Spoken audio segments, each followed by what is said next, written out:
Test, test, test, test, test.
Hey, what's up? I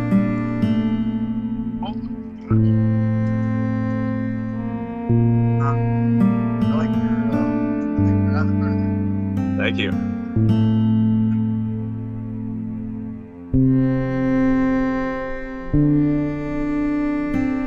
Do you guys record on Skype?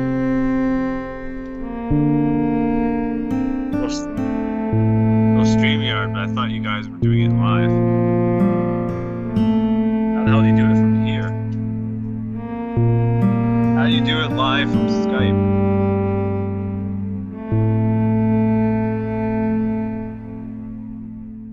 I have no idea what that means.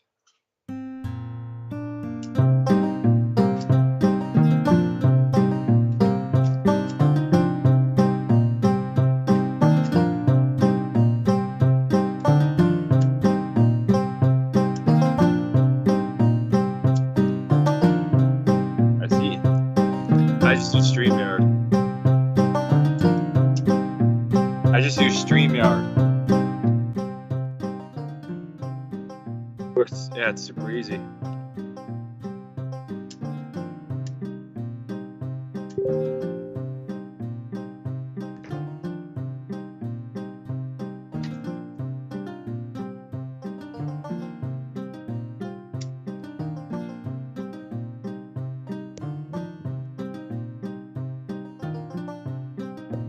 You don't call in, you go on it.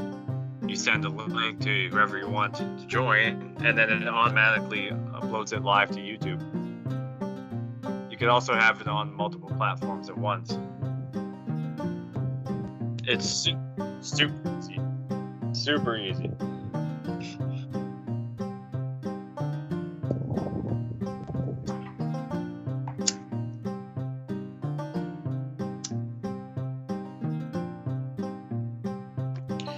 Okay.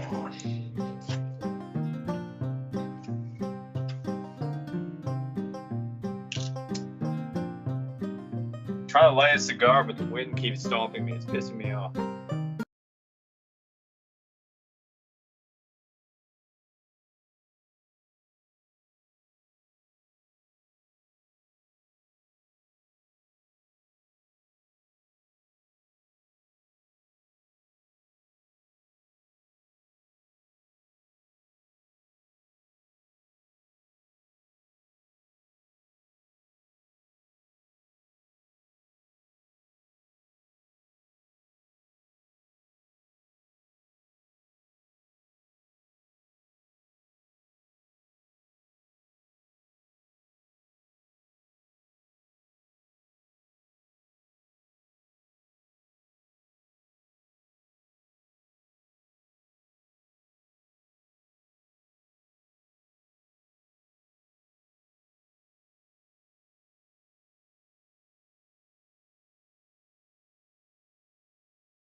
Hello and welcome to the Great White West.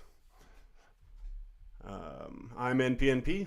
You know Charles. We got Tyler Hamilton here. We're gonna have another couple of guests joining us very shortly. We're here to talk about some Western movies. That's right. Say hello. So, Say hello, Charles, and say hello, Tyler. oh, hey. What's up, boys? Hey, what's up, guys? How's it going today? Well, I'm doing great. Yeah, I'm excited to talk about Western movies, which I very obsessively watch for maybe far too many hours, honestly. But Hey, they're really good. I don't blame you. And I knew I had to get you on for this one because I knew you're a big fan. Yeah, we'll get into yeah. that a bit more. I was hoping our guests would be more punctual, but I think they're Maritimers. No. Well, one. Well, one is. Well, sorry, I meant coastal people, though, I guess. Yeah, that's what I meant. There's something wrong with the coastal people. Nothing. Well, yeah, but they don't have our, our Protestant prairie kind of punctuality. They're not productive like we are. Fucking leeches. honestly, sometimes I definitely have that Catholic siesta mindset. I mean, I do too, but I'm on time. That's okay. We don't need them, but we'd sure like to have them. Because if they're listening, which they ought to be, we better hop on. All right. They're coming along like Trinity on the back of the horse when he sets up the carriage behind the horse and he has it so the horse just rides him into town while he sleeps. Oh yeah. Perfect. Well, I guess I can get rid of starting soon. We are technically starting. There we go. Perfect. First one we wanted to talk about was A Fistful of Dollars. Let's give a little background on that one. That's classic Clint Eastwood spaghetti western. Yeah, it's part of the Man with No Name trilogy. I think that's what they call it. Sergio Leone. I think the one that everyone most knows is The Good, the Bad, and the Ugly. That's the third one in the trilogy, but this is the one that kicked it off. And I think it was right. I was talking to you about this, Tyler, the other day. But it's a retelling of another story. That's a retelling of another story. What were the stories that they were telling of? Yeah, it's a remake of Akira Kurosawa's samurai film Yojimbo, but that in itself is based on a classic mob story. I can't remember. I think it's called Blood Harvest, but it's by Dashiell Hammett. And the story in these is basically the same.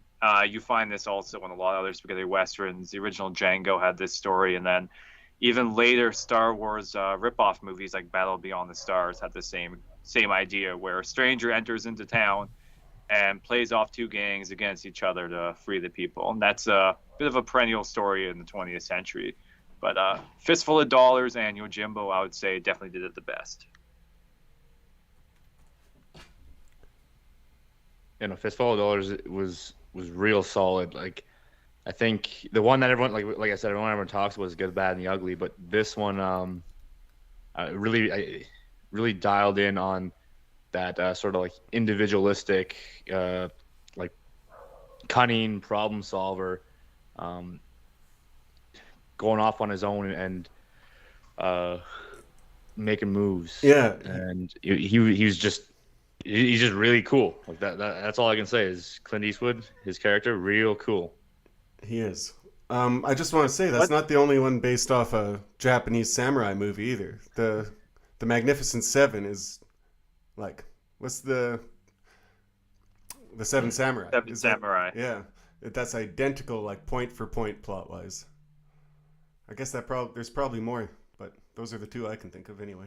Well, it was fairly common back then. You had the Japanese Chambara films and the samurai epics. They would often copy westerns, and westerns would often copy samurai movies. It kind of went back and forth because they were both essentially like 20th century myths of, you could say, these mythological characters in their nation's past. And so they had a bit of an interesting film interplay of borrowing from each other with a lot of the same tropes. And of course, both of those respective genres, they have their they're duds too, and they have their over-the-top comic versions, but they maintain a very parallel film relationship throughout the 20th century, and both of those genres have kind of fell into self-parody eventually at some point. Like you take a look at the later samurai movies, for example, it's like weird stuff like schoolgirls with samurai swords, like making aerial blood sprays on giant penis monsters. And so you get that kind of like that ironic take on the samurai, but they both have their origins in 20th century wandering hero stories, the stories of myths of heroes who overcome great odds and often die in the process, but nonetheless there's a bit of a relationship with modern Japan, just like modern America, where they're both seeing that that ideal of the warrior falling away and trying to come to terms with it. So there's certainly definitely an interesting interplay between those two. And one thing I want to add is, just because you've mentioned Good, the Bad, the Ugly, but chronologically speaking, while this was the first movie made, the only character to play the same character throughout the whole trilogy is Clint Eastwood. And chronologically speaking, Good, the Bad, the Ugly is actually first. And you could tell by the way which he has the holes in his hats from bullet holes. You can track them throughout the movie and see where he gets them from in the general time frame which it takes place. Shooting the hat off someone's head is just a absolutely recurring trope in these movies. It's always when it's two rivals, and it's just, you know, they're showing off their gun slinging to each other. That happens also in My Name Is Nobody. It happens in I'm trying to think. It's like in every cowboy movie, pretty much. Yeah, every spaghetti western especially, for sure. The best one's The Good, the Bad, and the Ugly, when he's like shooting it down the alley and then he like stomps on his boot or whatever. No, that's not Good, the Bad, and the Ugly. Isn't That's it? Another $1 more. It's A few dollars more?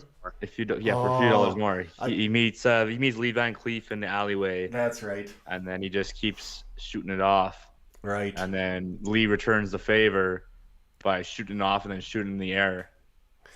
I also gotta say, I think For a Few Dollars More is the best one. I was gonna say the exact same. It's got the best score too. I like it even better than Good, Bad, Ugly. Fistful. I still like too, Good, the Bad, the Ugly the best. Yeah, they're all great. I'd say Fistful the worst of the three though, and they're all what's his name, Ennio Morricone, right? I didn't say that right. Whatever. They all are scored by Morricone. Yeah, he did all kinds of spaghetti western themes. Which other ones can you think of? Oh man. Well, My Name Is Nobody would be another one, but he did like I think he did what's it called, Death Rides a Horse. I think he did that one. I mean, like in the 60s and 70s, there was a ton of spaghetti western movies that came out after Django, and so you would see his score on literally hundreds of them. Oh, really? Yeah, because like when Django came out, there was all kinds of movies named Django that came out after it, and Django itself, of course, was closely linked with Fistful of Dollars. So you had a genre proliferation of the spaghetti western in the mid to late 60s, and then the more ironic version in the early 70s. But there was hundreds of movies called Django, with like Django the Bastard, Django Kill If You Live Shoot. Some of them a lot weirder than others. Like Django Kill If You Live Shoot. It's like a very surreal movie where there's a gang of gay cowboys that are harassing kids, and the hero has to kill them. He has to kill this town, which is made up of these people that are like scalping people and stuff, and completely out there movie. But then you have the more common standard ones that were just kind of your gritty period pieces, and sometimes they're a little more comical. Or you have like the Sartana films, for example, where Sartana was basically like a spaghetti western James Bond with all these cool gadgets and this sweet hat and all this stuff. So spaghetti western, certainly a genre founded on the anti-hero. So when we get Fistful of Dollars, that's what set it apart from the American Western, was this deconstruction of the American Western myth where nobody shoots each other in the back. In fact, originally Leone wanted John Wayne to play the Clint Eastwood role, except when he read the script and he's like, well, nobody would shoot each other in the back, said John Wayne. He backed out of the movie. And Leone actually got in a lot of trouble for having scenes where, for example, they're showing the perspective of shooting the gun. Right. And so in A Fistful of Dollars, that's where you get this kind of bloody look at the West for the first time, which is meant to be a critique, at least of the story that the American West tells itself about its heroes, basically. When we get to the Great Silence, we'll see that hit its apex, probably, of the subversion of the John Wayne sort of cowboy trope. Oh, 100%. And same with My Name Is Nobody, too, but for different reasons. Yes. Yeah, Fistful of Dollars was certainly revolutionary in that regard. Even the score in My Name Is Nobody is a goofy circus version of the William Tell overture. It's No, what? Or, No, it no. was Ride the Ride of the oh, Vikings. sorry. Yes, sorry. Yeah, doodle-doo-doo-doo. Yes, sorry. There's actually definitely something to that, but I've got a hokey theory for you all, and we'll definitely hit that when we get there. So back to Fistful of Dollars. It's I don't know. Do we want to kind of like go through it, or just talk about what we like specifically? Let's just keep it freeform. Talk about what we liked. I don't think there's any point to plot summarizing these. They're all Western movies. Guy rides into town, gets into trouble, shoots some stuff. Yeah, because you have the thing like he comes in and I think he meets the innkeeper Silvanito, and then he's told, "Oh, this is a dangerous place. Run away. You won't last here." Mm-hmm. And then he's like, "Yeah, fuck you," and just goes and fucking lights up 4 guys at the same time. That's the best. Just so very, very confident, very skilled guy going through. For laughing at his mule. Yeah, that's right.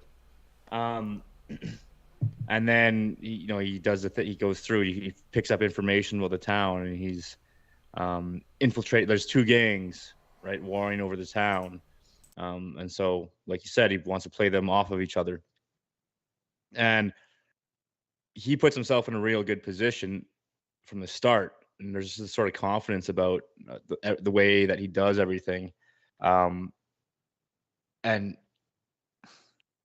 I think what I find interesting about, and this happens in all of the movies in this trilogy, he's in a really good position, and then he gets caught, and then usually they get caught either because they're doing something that's sort of out of character, like in this one, he helps the girl that's been taken captive, taken away from her husband, and then that leads him to having his own situation screwed over and gets his ass beat.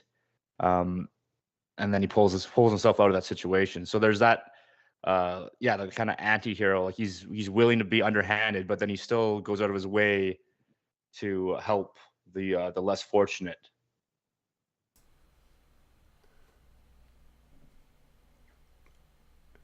He's Clint Eastwood is just such the perfect pick for that role. He's quiet and tough. He looks, and he even gets beaten up really good. Like, I can't think of another cowboy actor who takes a beating as good. Yeah, if you're going to be in a spaghetti western, you got to look good being beaten up. That's essential. That poncho, that's the iconic poncho.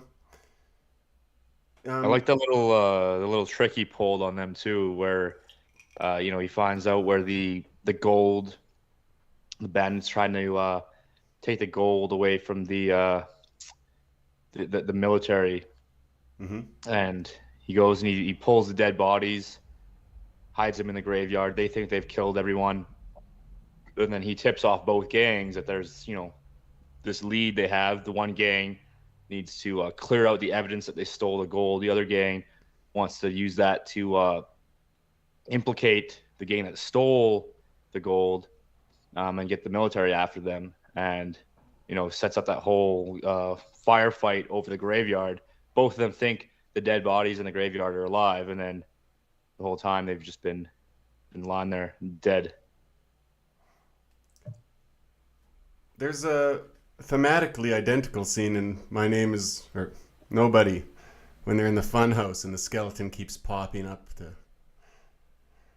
But anyway, I liked his monologue about the graveyard as well. Or not monologue, rather, but when he's talking to, is it the innkeep? Yeah, it is. and they're saying all the uses of a dead body. Of course, Yeah. the other guy's a little weary of grave robbing like that, but the man with no name, Clint Eastwood, there, he's a very practical guy.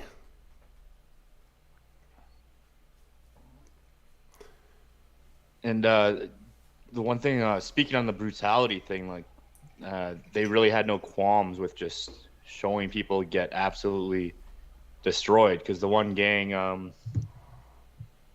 think the Rojas was the one that he joined to try and trick and get the money off of, and then the other one was the Baxters, right? Like the more law-abiding, the sheriff family.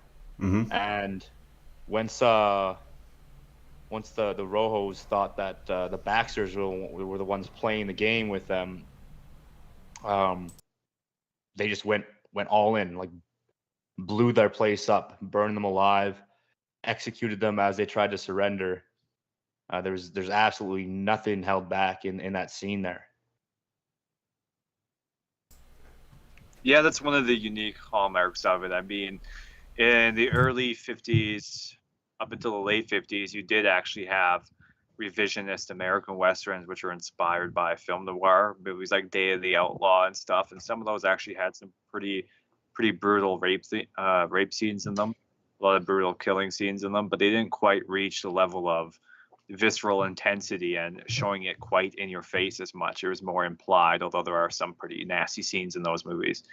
But so earlier in American Western film history, you did actually kind of have a lot of tropes that would later become more fully realized in the spaghetti Western. But with A Fistful of Dollars, like you have what you're bringing up, for example, in regards to Clint Eastwood's character when he has to break his sneakiness, his planning ahead, his cunning in order to try to reunite this woman with her husband that's getting beat up in the process. It's kind of Leone's way of saying, like, you know, the hero, when he has to go through these kinds of ordeals, he's not doing it with like a singing smile on his face like Roy Rogers, but rather he has to use cunning and deception. He has to shoot people in the back to try to even really bring about the good in the first place. So what Leone is trying to get across is that the founding myth of the American West is that these heroes were often the ones willing to do the necessary and cold-blooded things. And what Leone is essentially saying is he's suggesting to us, he's holding up a mirror to us and being like, this is your, this is your hero. This is the founding stock. That's the kind of grittiness and determination and willingness to actually participate in brutality to tame the West, which is your founding mythos, basically. And so you have themes in the spaghetti westerns too, like the themes of like gold and greed, and all throughout Fistful of Dollars and the later Leone films. Is he's making a pretty marketed critique of capitalism. And I'm not just reading that into the movie; he outright has said it many times. And so you also have, in a way, a criticism of the American ethos also implanted into a film, largely about the mythos of America. What was the general Italian view of America around that time? I mean, it had only been a few years since they were in the Axis, so. Well, this is a very complicated time, actually. It was a shortly, I think it was over the next decade, you would get the Years of Lead in Italy, which was a whole series of political terrorism, both from the right and the left. Like, people didn't know when they were going to die the next day because so many places were just being bombed by left or right-wing radicals, right?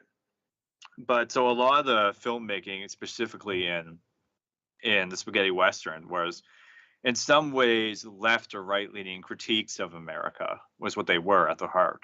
So like Leone admired John Ford quite a bit, but he wants to bring out what John Ford was bringing out himself, but more in a direct kind of brutal way, which was just unattainable in the American genre film. While the Italian genre film, they were all out, right? So like what people don't quite get is, because we have Clint Eastwood in these movies, we tend to think of them as like bigger, almost like American movies, but the spaghetti Western was actually closer to a grindhouse movie.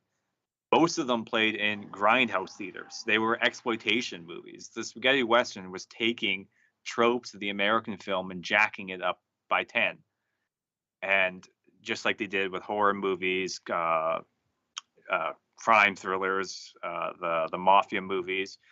That's what they did, and that was largely again because they were in a period of extremes in politics, and it's not like when they're critiquing, say, gold greed and Fistful of Dollars, or talking about the brutality of the Western hero.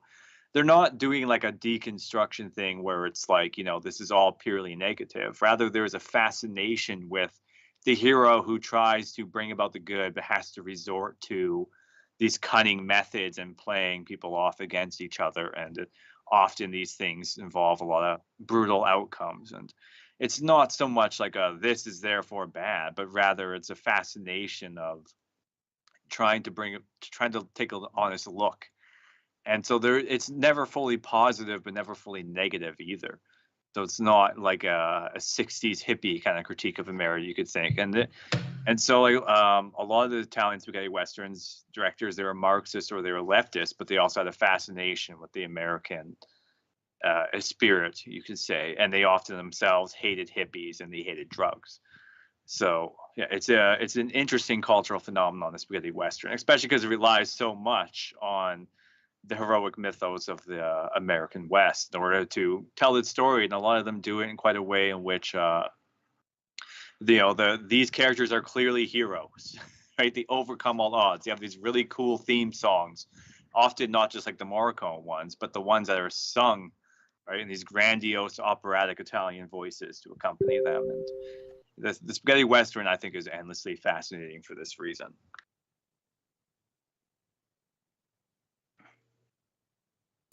Sorry about that bing just there. That was just Manslow messaging me to say he hopes we cover Fievel Goes West next. And I'd actually like to address another comment here. Canadian Doomer says Bone Tomahawk is his favorite contemporary Western film. And I'd have to agree with that. It's definitely a grindhouse film too, with the most brutal, one of the most brutal scenes I've ever seen in a movie anyway. Very memorable. It is, goes full cannibal holocaust at the end. I think that's it fits right in to the genre of spaghetti western and is a good modern tribute to it, if nothing else. Okay. Yeah, well, another thing I find interesting too, and this obviously comes out in Fistful of Dollars, is the sort of the racial element of it too. I mean, you have like the one family, the Rojos are clearly a very Mexican family, and structured. You got the three brothers. They have their kind of hierarchy, and then they also correct me if I'm wrong, but they almost have a bit of what's the word I'm looking for? Just like a spiritual, it's not taboo. What the fuck is the word?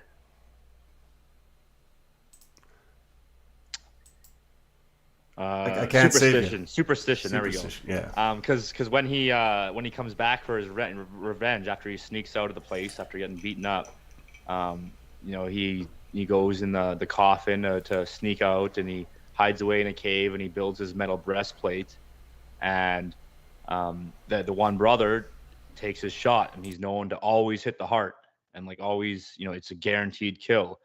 And then so as Clint Eastwood comes walking out, sort of out of the dead, right? He's basically has that sort of that theme kind of floats around between him hiding out in the coffin, coming out of the cave, and then the brothers go to finish him off, and then direct shot to the heart, and then he gets right back up and he keeps walking, and then another shot to the heart, and he gets back up and keeps walking right up until he's directly in front of them, and then finishes them off.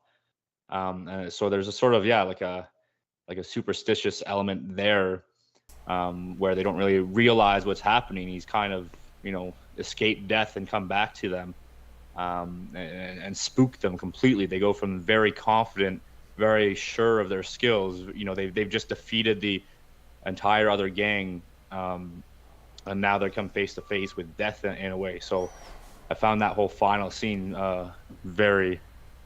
That was probably my favorite. So final satisfying. Scene, yeah, me too. Yeah. Especially since it's set up so well earlier with their when a man with a 45 meets a man with a Winchester.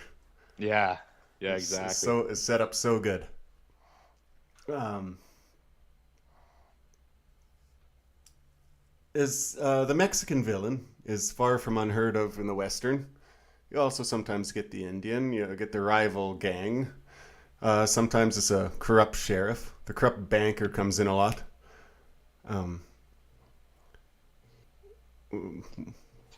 But often it's the Mexican gang, the Mexican and the banker working in cahoots to rob the poor people of the town, or sometimes it's ex-party taking advantage of why.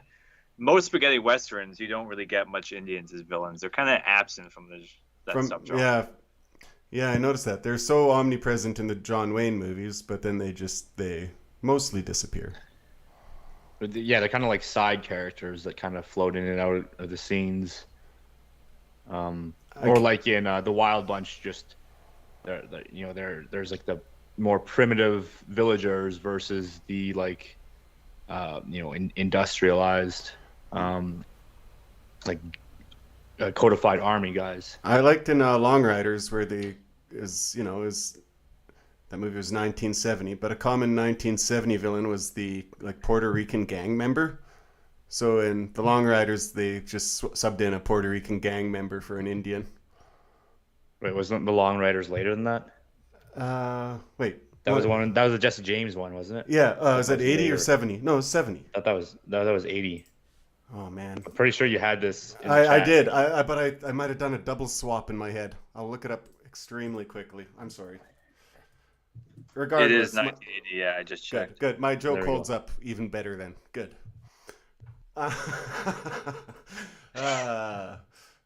This is the sort of professional content that everyone tunes in for. Well, which of the movies we watched, which was your favorite villain? Favorite villain? Yeah. Well, I mean, My Name Is Nobody didn't really have one. No. I'm gonna have to go with The Great Silence. Yeah, I think we'll get to that one to last, but that was Loco was definitely. Yeah, we'll talk about why that might tie into other interests of our audience. Yeah. He would take the lead for that question. Yeah. Sure, he's such an out-there villain. Yeah, both of the main villains are in that one. Rojo is probably one of the most intimidating though. They establish well. The other thing, the action is so well shot in Fistful of Dollars. Like, you always know where everybody is. Yeah. And looking down the barrel of the gun when he's shooting the guys on the fence, that's amazing. The shootout with the army is great. You can see who's shooting who. They're rolling around. Just really great visual storytelling. That's the other thing too, is they don't need much dialogue to progress the stories. Like it was just so well visually done. Well, that's the thing about, you ever watch these movies with like your girlfriend or something? Back when I had a girlfriend, I was watching these movies, and she's like, I don't get it. It's just guys staring at each other the whole time. It's like, yeah, but it's intense. Yeah, well, you got to remember why they're staring at each other. Yeah, it's all. Well, yeah, and the funny thing is too, because watching 5, well, I ended up watching like 8 of these over the past week. 9 if you count The Good, the Bad, and the Ugly, which that conversation a couple episodes back sparked this. But like, I've seen so many scenes of guys just tensely staring at each other over whatever reason. It just doesn't get old. Like, as long as it's shot right, you feel it, and it's always good. Shot right, but also with some subtlety going on in the background, like the sound of a chiming clock. Yeah. A little clicking noise of whatever the pocket watch is, or the sound of the harmonica, like all these little indicators. Yeah, the harmonica. That was like Once Upon a Time in the West. That opening sheet. You have like the growling of the steam engine as it rolls up, and the guys are just waiting for their target to jump off the train. Like, everything. In My Name Is Nobody, they make fun of that kind of, and it's the photographer going, me. Can't quite. Yeah, and they're also like stand to the left a little. Nobody moves to the left. Yeah. The opening of My Name Is Nobody, that's a parody of Once Upon a Time in the West opening. Right. Same thing. Takes the barber. Everyone's slowly there at the station. Oh yeah. Except, Once Upon a Time in the West. I know that's not in the discussion, but that movie is fucking No, brilliant. we can talk about it. We should stall for time anyway. I don't want to talk about these boys' movies if they're going to show up. Their favorite picks. Okay, so the most brilliant thing about Once Upon a Time in the West, Leone, that is when he goes almost full circle. He doesn't go full circle until My Name Is Nobody, but Once Upon a Time in the West, because he's tributing the American Westerns but making them more violent. And the most brilliant move in Western cinema was bringing on Henry Fonda as a villain. And so an interesting thing that Fonda was like, when he got the role and then they were getting ready to film it, he was like, do I need to make my face dirty? Because in spaghetti westerns, the villains always have very dirty, unkempt faces. And they're always like, no, you have to look like your clean, heroic self. Back when Fonda was in kind of the singing cowboy movies, he was always the hero. And so at the beginning of Once Upon a Time in the West, you see this guy brutally shoot down his family. And you just watch him, and then he lifts up his hat, and those blue Henry Fonda eyes, just like a hero. But he's the villain in this one. And that completely shocked audiences. That nobody expected that. I mentioned and that I think is the most brilliant move I've seen in Western cinema. Is that? He was probably my favorite villain. Like if just going outside, I liked him just a little bit better than Loco. Yeah. Funnily enough. I even mentioned that to my dad after you mentioned it in chat, Tyler, and he's like, "Oh yeah, I remember that." Everyone was blown away. That was Henry Fonda. Yeah. You guys ever watch westerns with your dads? Yeah, well, back when I was a kid, I didn't really get them, and same with country music actually. But now that I've been watching them for like maybe 8 years now, kind of obsessively. But yeah, now I really get them, and now I'm texting him like, "Hey, did you watch this one?" And he'll text me like, "Hey, did you watch that one?" And nice. So I got him on all these like really obscure Italian and Spanish westerns, and mixed results, but he mostly likes them. Yeah, it's nice to bond over that. Yeah, see, I never really watched much westerns whatsoever until I guess recently. I think I watched The Good, the Bad, and the Ugly with my dad when I was younger, but that was mostly because he had this CD of like just a compilation of western tracks. So there's like Rawhide and The Good, the Bad, the Ugly theme, like all. So I love those. I just love listening to all different themes in the car rides. That was pretty much the extent of that. In the chat, Nollis, what's your name, bud? My eyes are bad. Sorry. Nollis Abnormocracy says, "Has anyone seen Duck, you sucker? A Fistful of Dynamite?" I'm sure Tyler has. What do you? I have, yes. I actually got that in a set with Leona's other movies. I thought it's pretty good. It's interesting. I think that's the one that starts off, and it's like this film is dedicated to Mao, Guevara, all these other people that is named in it. But yeah, it's kind of like the revolutionary Western film. In fact, I think that was made during the years of lead. Okay. I could be wrong. Nollis is a communist, confirmed. Yeah. Well, I mean, if you like The Great Silence, then that's the exact same thing. That the director said the exact same thing. His whole thing was like, this is for all the martyrs for That's socialism. Right. That's right. This film is dedicated to the brave Mahajin.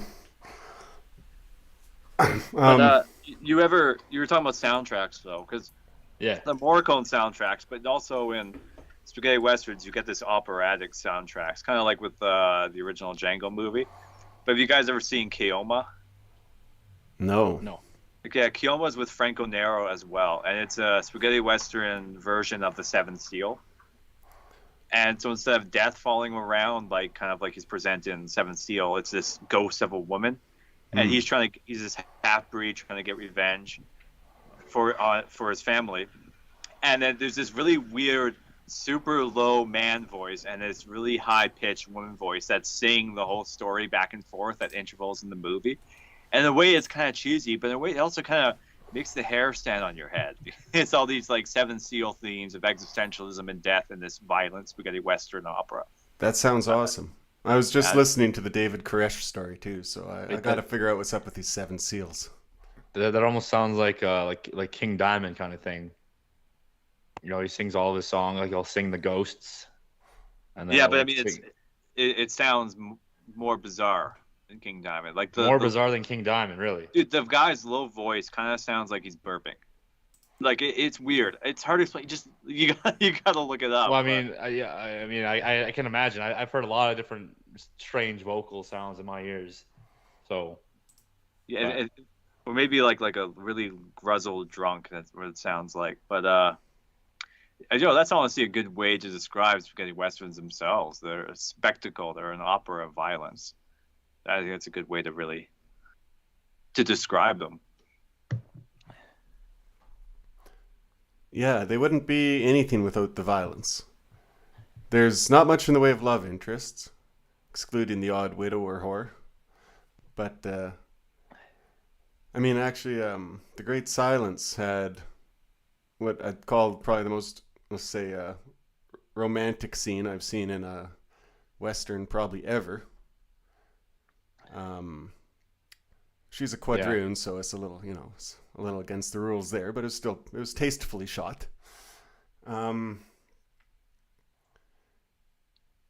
Mulatto, quadroon, octoroon, quadroon probably. My guess. That's it's my not guess. really that important. Ask think, Richard if you want the proper word for it.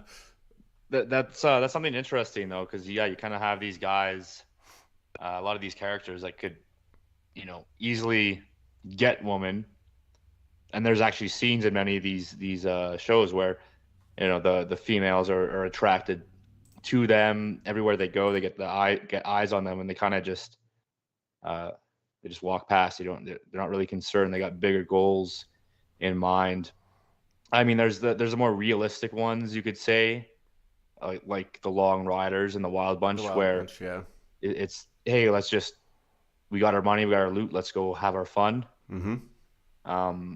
But then on the other side, you have obviously Clint Eastwood's character, or even Terrence, what's his name, from My Name Is Nobody. Terrence Hill. Yeah, Terrence Hill. There you go. But yeah, getting lots of looks, and they just do not really care that much. Well, I think the theme is in the spaghetti western, if you spend too much time with a love interest, you're going to find yourself shot. Yeah. Especially because so many times in those movies, they do like try to cozy up to a woman a bit or trust one, and then they end up betraying them. But then the hero, of course, has already picked this up 4 moves ahead and ends up shooting the woman in cold blood, like in Sartana and some of the lesser known spaghetti westerns. They're like, we know what you're doing. I know you're going to sell me out, and then slap the woman or shoot her. Yeah, that's pretty common too. Yeah, loving a gunslinger is pretty much a death sentence. Well, I mean, they're trying to use them, right? They're trying to be like with the constant throughout that one is the woman's actually secretly working with the bad one, right? Or it's a good woman and then the guy saves her, but instead of staying with her, kind of like Shane, they ride off into the sunset at the end.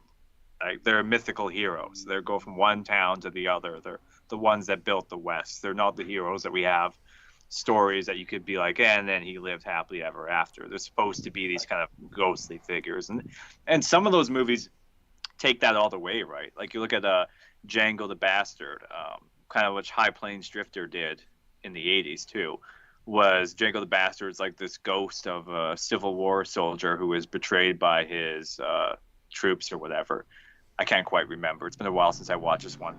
But the whole movie is portrayed as a Western Gothic slasher movie. So he gets revenge in spaghetti Western fashion, but he's also doing it in a way where there's tons of shadows and fog, and he appears and reappears. And that kind of takes that mythical Western specter to its full realization, I think. Yeah. I'd argue that Terrence Hill's character in My Name Is Nobody is also a supernatural being, or meant to be, at least quasi that. He's portrayed. I have heard that before, yeah. He's there's a lot of sort of religious undertone in that, or vaguely anyway. He calls him my blue-eyed angel. I think he's meant to represent just the kind of unbodied spirit of the West, and passed from Beauregard to this nameless guy who dresses in all in white and is called an angel, and then he seems to just be on a sort of almost holy guardian angel mission to help Beauregard retire in a dramatic fashion. That one does end happy, with both the Ghost and Beauregard going on to live a happy life, or at least as far as we know. They both complete their goals, and Terence Hill works out. takes over from him in that. I guess that's not that hokey a theory. It's just like he strikes me as like a I don't know, some kind of trickster agent. Well, yeah, he's sort of like, yeah, you're right, a trickster, like a Pan kind of figure, because I mean, we see he's introduced like as this guy who just does not really care too much for the the serious things. He's more interested in that goal of the spirit of the West, and getting his hero the finale he deserves. Like even in his first scene where he meets Beauregard, like he delivers him a bomb casually. What is Literally this? does not care that's a bomb. And I think it's a bomb. You don't really. Yeah, I think it's a bomb. And then just last second, okay, well, I'll just give it back to these guys if you don't want it. Absolute Looney Tunes. And then he has like the insane speed, like superhuman speed on his pistol. Like he takes the whole trope of the quick gunslinger, and they do like those sped up shots. It's so funny because Peckinpah's known for slow motion shots, and the slow motion shot was always sort of a hallmark of this. And yeah, My Name Is Nobody, you get the sped up shots, even when he runs away there that one time. It's really funny. I do But like then, your theory. The only thing that might trouble it is that he's playing a version of the Trinity character, and in every movie with Terence Hill, even the non-westerns, he's called Blue Eyes. Like they always go, shut up, Blue Eyes. He's always kind of the same character. Explain this Trinity character. Oh, okay. Well, see, to make sense of this, let me put it this way. I think My Name Is Nobody is one of the most profound movies in the Western genre, and I think it's horrifically underrated because people think it's a parody. It's not. Now people watch like, what's these sped up scenes with this Three Stooges stuff going on? Okay, to understand this, after the spaghetti western genre kind of peaked in 1970, a movie came out called They Call Me Trinity, and that movie was with Terence Hill and Bud Spencer, who, by the way, I absolutely love. Those two guys, those movies are hilarious, but they do parodies of all different kinds of movies. So they did like Miami Super Cops. They did all these movies with gamblers trying to get revenge on the mafia so they could give money to nuns. And throughout these movies, Terence Hill and Bud Spencer, they basically play the same kind of roles. Terence Hill is this like low-key trickster character in his movies. He's always called Blue Eyes. So they're never the same literal characters, but they always somehow meet each other and they kind of behave the same way across different time periods. And every fight is like a brawl, right? In fact, in Trinity, the whole theme there is they're trying to save these Mormons. In fact, Terence Hill wants to marry these two Mormon girls. And so they're trying to save these Mormons, but the Mormons we don't use violence. So well, how are we going to save you guys? So they rope this gang basically into a big brawl, and it's really over the top. Things like Terence Hill will tell one of the bad guys here, hold this, and the bad guy oh, okay, and then Terence Hill will just hit him with it, right? This really hilarious, over the top kind of slapstick humor. In fact, just for a little aside here while I'm on the subject, but Terence Hill and Bud Spencer, the guy who made The Great Silence, he actually ended up directing a lot of the Terence Hill and Bud Spencer movies in the 80s, like Odds and Evens, Who Finds a Friend Finds a Treasure. So anyway, so they did their Western movie, They Call Me Trinity. And he's basically just like he is in My Name Is Nobody, except less of a ghostly spectral figure in a meta sense. So he's this the silly character. He gets by essentially mocking these Western anti-heroes and these bounty hunters and these evil people by basically slapping them. right? And these over the top fisticuffs. They're hilarious movies. I seriously recommend them. And Leone, he saw They Call Me Trinity, and he fucking hated it. He hated the comedic genre that was built on the spaghetti western that he cultivated. And he's like, you know what? I want to do it, but I want to do it better. But he didn't really want to direct at the time. So he's like, well, I can do it better, but I'll come up with a script. My name is nobody. He'll get his protege. I can't quite remember his name, who's listed as the official director, but that guy listed as the official director. Leone clearly directed more scenes than he said. He said he directed some scenes, but it feels like a Leone film. And so, yeah. So basically what he wanted to do was he wanted to put the Trinity character into one of his spaghetti westerns and kind of have a dialogue between the two. And he was going to be like, no, the genre is not going to end with parody. Hold on, someone's just driving by unnecessarily loud. And he's like, if this is going to be the last word on the Western, because this genre is coming to a close, I'm going to do it. And that's what Leone was doing. So he put nobody, and he put the Trinity character into this Western with his Henry Fonda character. And it's kind of engaging in this very nostalgic, bittersweet dialogue. So on the surface, it looks like a spoof, but not really. I'll leave it there. You guys could jump in. There's a lot more I could say about that movie. Well, I do have another question about it then. Fitting with that, it makes sense he choose the entirety of the Wild Bunch as the villain, all 150 of them. They don't really have much of a role except to get shot, but is he putting to bed the Western genre there? Like, is that also in keeping with that? The Wild Bunch was got to be one of the most iconic Peckinpah movies, right? Well, the actual reason he mocked the Wild Bunch, that movie, is because Peckinpah refused to direct a movie that he was producing. So he was kind of like, "Fuck you." Oh, so it is a deliberate jab. Yeah, but there is though that very haunting scene in My Name Is Nobody where they're at the grave, and Sam Peckinpah is one of them. And they just ride by. Yeah, and nobody's trying to convince Beauregard, like, you got to become a legend. You're a hero, but you got to become a legend because we need you. And the story, what's going on here is this dialogue, and the revisionist westerns are included in this. So yeah, he's kind of dissing Peckinpah, but he's also he's including him within this because that movie is a meta about the end of the western itself, coming to terms with the modern world. So when the Trinity character, nobody, he's saying you got to become a legend, and Beauregard's like, well, our time is over. Like, you guys think we're all this and that, but like reality, this blood stuff, it's not so glamorous. And he's like, no, you need the legend, right? And why is it important that the Trinity character is saying this?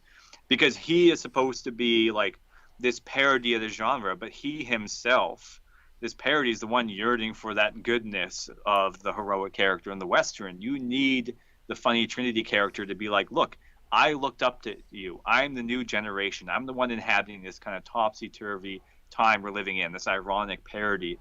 But I need you. You're the one I looked up to as a kid. And no matter what time frame you're in, we need those kinds of heroes. And so that's why you need nobody character to be the Trinity character, right? So it's this interplay between the two. And the movie ends on a very bittersweet note because the hero becomes a legend. Beauregard's able to move on back to Europe. Right, the Trinity character can, nobody. He can move freely around. He's still being hunted, and what the note it's leaving you on, it's like, yes, even though this world of the Western storytelling is left behind, you still need to be the hero. You still need to be the legend, but nonetheless, you're inhabiting it in a different time in which people no longer face their enemies head on. Right, you're not an individual. You're not just encountering very few people in the backwards of the West, but rather you're in this topsy-turvy modern world where these kind of values are upending. So the message of the Western is that even the parody, even nobody, he inhabits the role of the hero at the end. He takes over the legend, but even him is destined to fade away with this new world. And it's indicting us to stay with that kind of mindset of that we need that hero. And you need those kind of principles and values, even though you're navigating a world which has essentially left them behind. And it's more and more confusing because you're always facing more and more different actors, different interests, different kinds of injustices, basically. Yes, I picked up quite a bit of that from watching it. Um, do you think the parable he tells in it of the little birdie who gets the cow pie, um, how do you think that ties into that? Yeah, or is that just gloss? Is that just a funny little moral? No, I guess the point is like you won't get killed if you don't constantly chirp your mouth off. Right. So that's like the ideal of the silent Western hero right there. You're not boasting around. You're accomplishing your goals with minimal boasting. And yet, Terence Hill won't do anything without an audience. No, no, he won't. But he's the ironic parody version of the kid who looked up to the heroes and then saw them fading away and became this joking version of it. But nonetheless, his own existence depends on those heroes to pass the mantle to him. So that's Leona's way of coming to terms with the fact that, like the way the genre of the Western was going, this kind of self-parody of it, was he hated it, but at the same time, it's kind of like, but these characters still exist within that Western mythos. They're still yearning to be the hero. And with the Trinity movies, he still is the hero. Him and Bud Spencer, they do the good in both those movies, often against their own interests. Like they end up trying to do this really Western thing, but then they end up somehow helping some priests or monks or some nuns or some Mormons. That's the constant in those movies. But they refuse to shoot. They refuse to use guns. Instead, they use parody and fisticuffs and these ridiculous methods to nonetheless still defeat the bad guys. And so Leona's saying they're still operating within that heroic mindset of the Western. And that both is coming to a close. Both the American, the revisionist, and the comedic spaghetti Western are coming to the close. And Leona's saying, this is my final swan song. If the Western's going to die, those ideals nonetheless cannot die, but they have to be lived in your new context in a certain way. Well, I think where we have to take it from there is that there's a whole genre of movie that followed for the next like 30, 40 years. Every Western that came after that was an elegy for the Western, be it Unforgiven, the Longriders, which we'll talk about in more detail. Trying to think what else. True Grit, the remake, had those themes in it.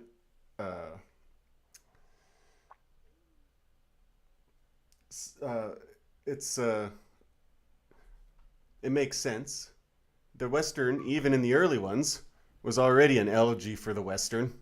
Even in the earliest Westerns, they often end with, you'll see some new fangled motor car driving through, or some of them end with the heroes retiring to Buffalo Bill's Wild West show, which is a Baudrillardian kind of simulacrum of the West. It's funny to have a close of the Western genre because the entire thing is already that. Well, is it fair to say like it gets continued or it gets picked up in a different variation with the 80s action heroes, the diehards and the predators, the whole, like, is that a fair assessment, or is that a different stream of heroism, or is that picking up the same idea of I think what took over was it's got to be the cop movies, and at least immediately after, right? Dirty Harry is a sort of Western, almost.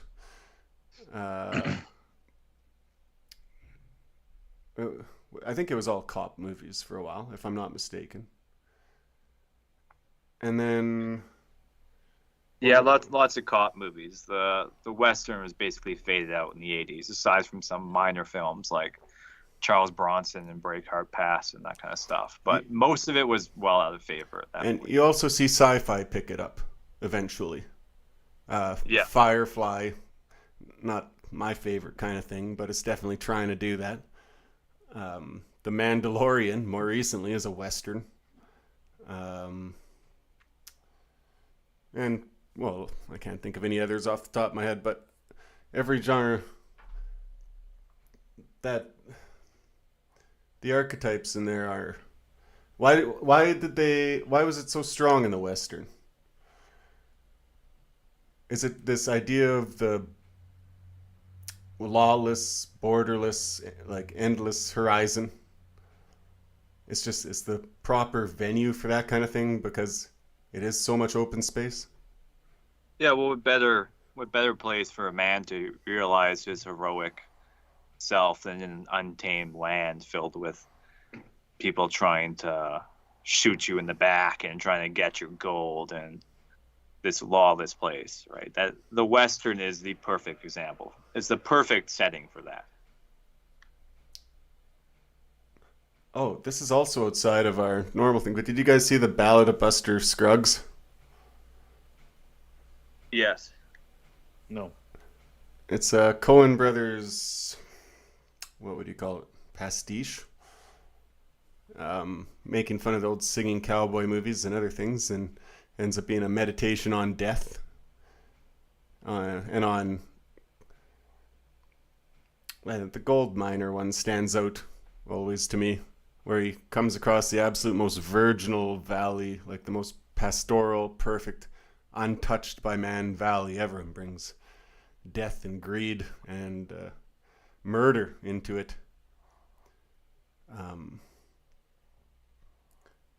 Yeah, honestly, I thought it was good when I was watching it, but it didn't leave that much of an impression on me for whatever reason. I don't know why, but I think it might have just been a little heavy-handed in its yeah, execution it just and wasn't. morals at the end. It just wasn't one of their best, I would say. No, there's some scenes that always stand out to me. Pan shot, that was real fun, stuff like that. But I'm kind of sick. I'm kind of sick of these newer parody westerns or some of the newer stuff coming out in general because they don't have the grand feel of the old western. You know, like they might try to up the blood. Mm-hmm. I love Bone Tomahawk. That was a good example of a western, more recent one done right. But most of them now, they don't have that grand feeling anymore. It's like they set them with modern music. They kind of speak like Marvel characters at times. It's I don't know. And there's not really that many of them. No. I would admit. Well, But how about '90s ones like Wyatt Earp? I want to, or maybe it was Tombstone. I can't remember which one came out where. they're all right. Yeah, I thought pretty lousy, to be honest. I mean, come on, these aren't the Searchers, right? Yeah. But this isn't a problem with the Western. This is a problem with filmmaking now in general, right? It's either hyper modern, in the sense that it tries to be cool, right? It tries to have hip music, tries to have, I don't know, maybe more louder gunshots. You watch one of the more recent westerns in the theater, like the remake of Magnificent Seven, which was watchable, or like they try to be cool, like a Tarantino movie. It doesn't have any lasting impact. Pretty much any of the westerns we watched here, or a lot of the other classics I could name, those movies stick with me. I can remember everything about them. I can't remember shit from these movies I see now. You watch them, they're done. Yeah. 310 to Yuma. That was another remake they did not terribly long ago. It was So I got like two things on this that I was just thinking of. So don't people call like No Country for Old Men like a type of western? Like that's a Cormac McCarthy thing, obviously. But do you guys agree with that take? 100%. yeah, it fits. Yeah. Because a couple of these things made me think about No Country for Old Men, like I think like the outro kind of monologue on that movie, about things always staying the same, and it's always been unwelcoming land, all that. There's always been crime. There's always been something going on like that, and sort of passing on the reins from generation to generation. So I think that might be like one example of how that theme stays present, across different generations, which would lead me to my next point. Do you guys think, because obviously that's one example, but do you think there's really anything else that kind of brings out that, you know, cowboy hero, you know, archetype, that identifies it for what it looks like in the modern age. Like, do we really have any sort of modern heroes that can represent that anymore, or is the space too closed off for that to be represented in any sort of media these days?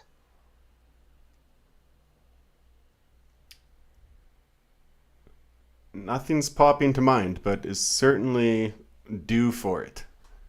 It could be in kind of the detective genre. It could be in the sci-fi. It could be, uh, it could be any number. It could really be any kind of thing, and I think they'd be very popular. It would be, but yeah, not much comes to mind. I feel like I might have seen a few recently that kind of fit that mold, but nothing's really coming to my mind.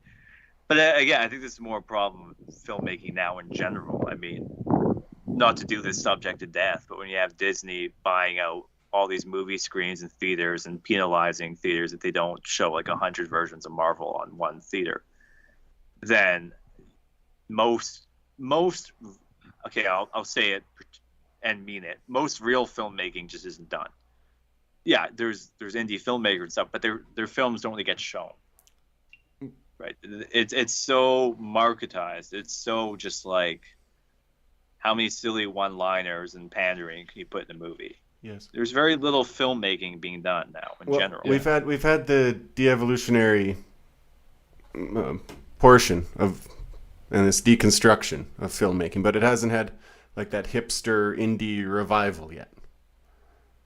It kind of had one in the 2010s, kind of, but that's all. I don't like that. Like it was very twee. Well, yeah, we haven't really seen the technology used to make like good films. I think that kind of recapture this, breaking away from the centralized and watered down, you know, mass marketing of these modern films. So that might be, you know, with how advanced your average editing software that someone just pick up on their computer and the kind of camera technology the average guy can pick up, there's potential that we might see a revival with all that coming together. But my question though would be, in the last, let's say, 2 decades, is there really any, maybe 3-4 decades even, is there any, you know, individuals or any sort of, you know, any sort of actions in the real world that could be made into this, you know, cowboy or this Western archetype? You know, is there anything like that that can be represented through media that inspires enough for representation? And like one thing that might come to mind is like what's his name? You'll get it. I know it. Hey, man. The freaking crypto guy. The guy who invented Bitcoin? Not the guy who invented crypto. No, the fuck. What the hell's his name? He did an interview with Keith Woods. Oh, McAfee? Yeah, there you go. Hello? Hello.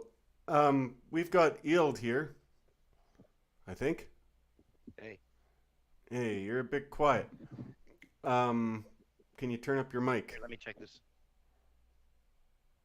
One moment.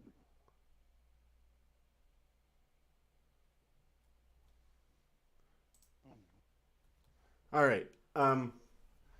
Yeah, I think that's an interesting example. McAfee reminds me a bit of like the Wolf of Wall Street character too, just an amoral, almost jackass, but like he reminds me of a cowboy villain. He's out in the international waters with a bunch of whores. That's a very cowboy villain kind of thing to do. Well, I don't know. Usually the cowboy villains work with the government or work with authorities, right? Well, yeah. Like in The Good, the Bad, and the Ugly, Lee Van Cleef's character was military guy, using that position to get more for himself. So I'm not sure McAfee quite fits into that. He's kind of more that, like you said, amoral anti-hero. So that like that's the only kind of example that comes to mind when I'm thinking about like what type of character in real life would inspire a modern cowboy western archetype for media representation nowadays. Okay, wait. I've got an answer to this already. I've talked about it before. Oh. Charlie just dropped his microphone down the stairs, I think. Hey, man. Can you hear me now? Yeah, you sound much better. All right, great. Yeah, we were just talking about how the entire genre kind of went away. And it really never got picked up by anything. And so Charles was asking, who is a modern hero in real life or in film or fiction that would have taken up the mantle of this wandering gunslinger, the Ronin, I'm not. Well, you mean like an actual character or Yeah, anything that would inspire that too. modern Sure. historical character? Well, what I was thinking about was when I was watching these was how they sort of contemporized depending on the era of the Western, they sort of contemporized the characters to suit the cultural mores at the time. When you had the John Ford era, there was a lot of clean cut sort of villain stuff that were just wore black, and everybody was crisp and clean, and there wasn't a lot of dirt going on. And after in the post-war period, you get into the spaghetti westerns and things. There's almost like a progression into like a sort of Hell's Angels sort of Hell's Angels-ification of like the villains in the westerns. They're started to be portrayed with like longer hair and unshaven, Mm-hmm. and then like more brutal. You get more of like a despicable character sort of depiction out of them and things like that.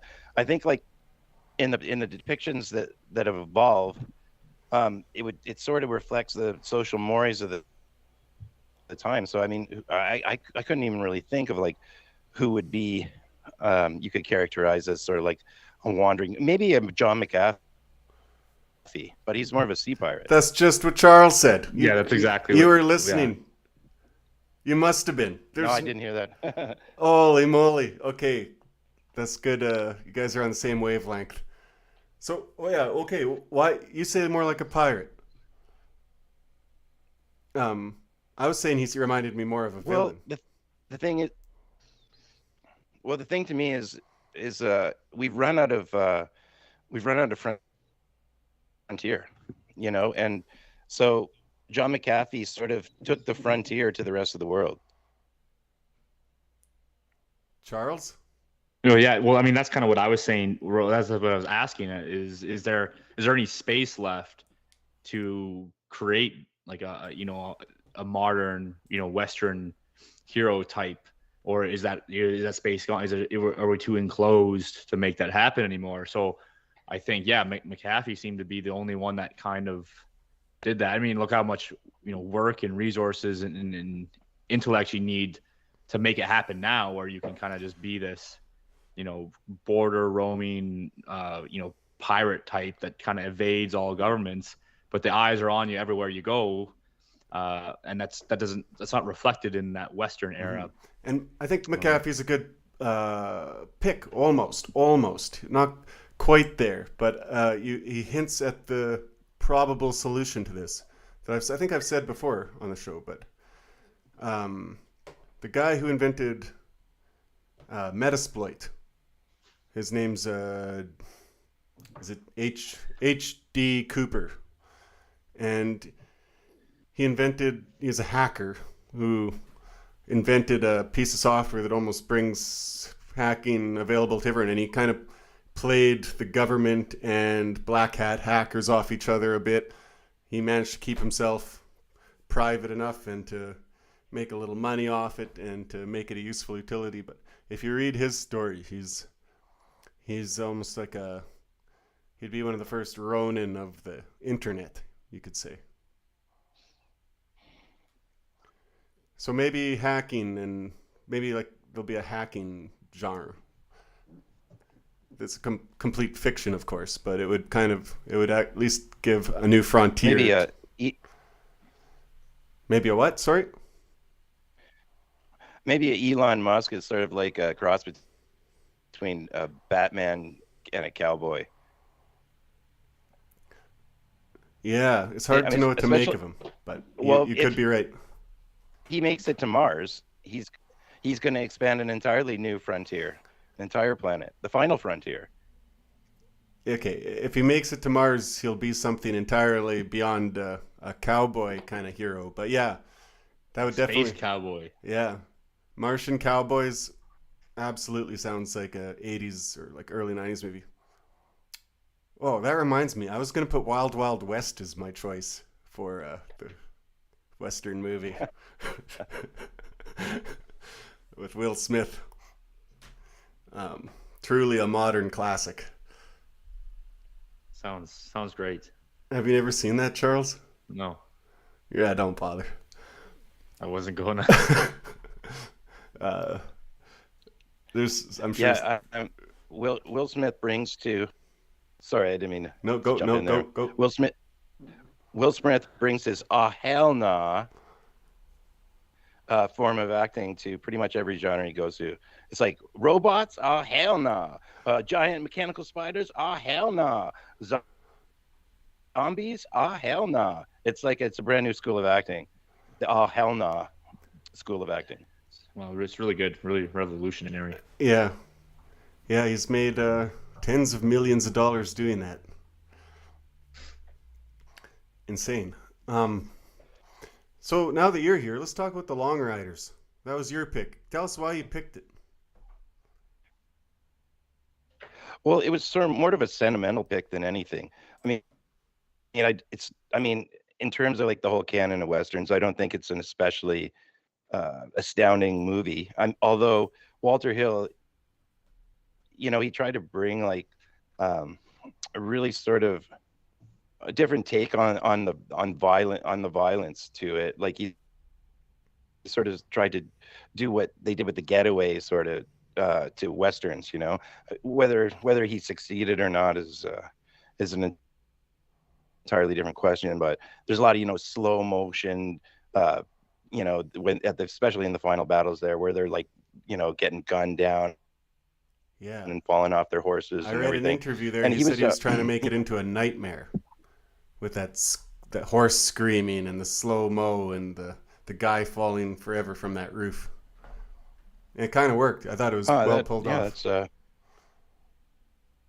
And also it was like, there wasn't a lot of humanization of villains up until, the mid to late 70s in the Western genre. Like, they existed as like to fill a role in the movies, basically, rotten to the core. And you had your anti-heroes, but the villains were essentially not to be commiserated with. They weren't to be felt for at all. And I think he tried to bring a humanization to the role of the villain or anti-hero, however you happen to see the James and Cole Younger gang.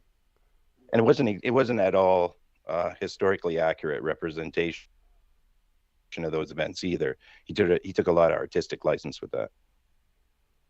If you mix Jesse James there, and you mix him with the iron breastplate from Fistful of Dollars, you've got Ned Kelly. Yeah, there you go. But I kept thinking of Ned Kelly. But yeah, it was one of the first movies I saw when I was a kid, a Western that really sort of pulled me into the genre and made me a lifelong fan, Mm-hmm. That's why I chose it. Otherwise, I have a lot of other picks that are probably far superior Westerns than that. No, I think it's a good pick for this lineup just because it rounds it out. It's one of the first of the it's past the Western's due date, and it retackles it, and it's also got that the death of the West theme, the closing of the frontier, the motor car driving through. So because because it has the whole, the law enforcement's trying to finally clamp down on this stuff, get rid of these vigilantes, get rid of these robbers, and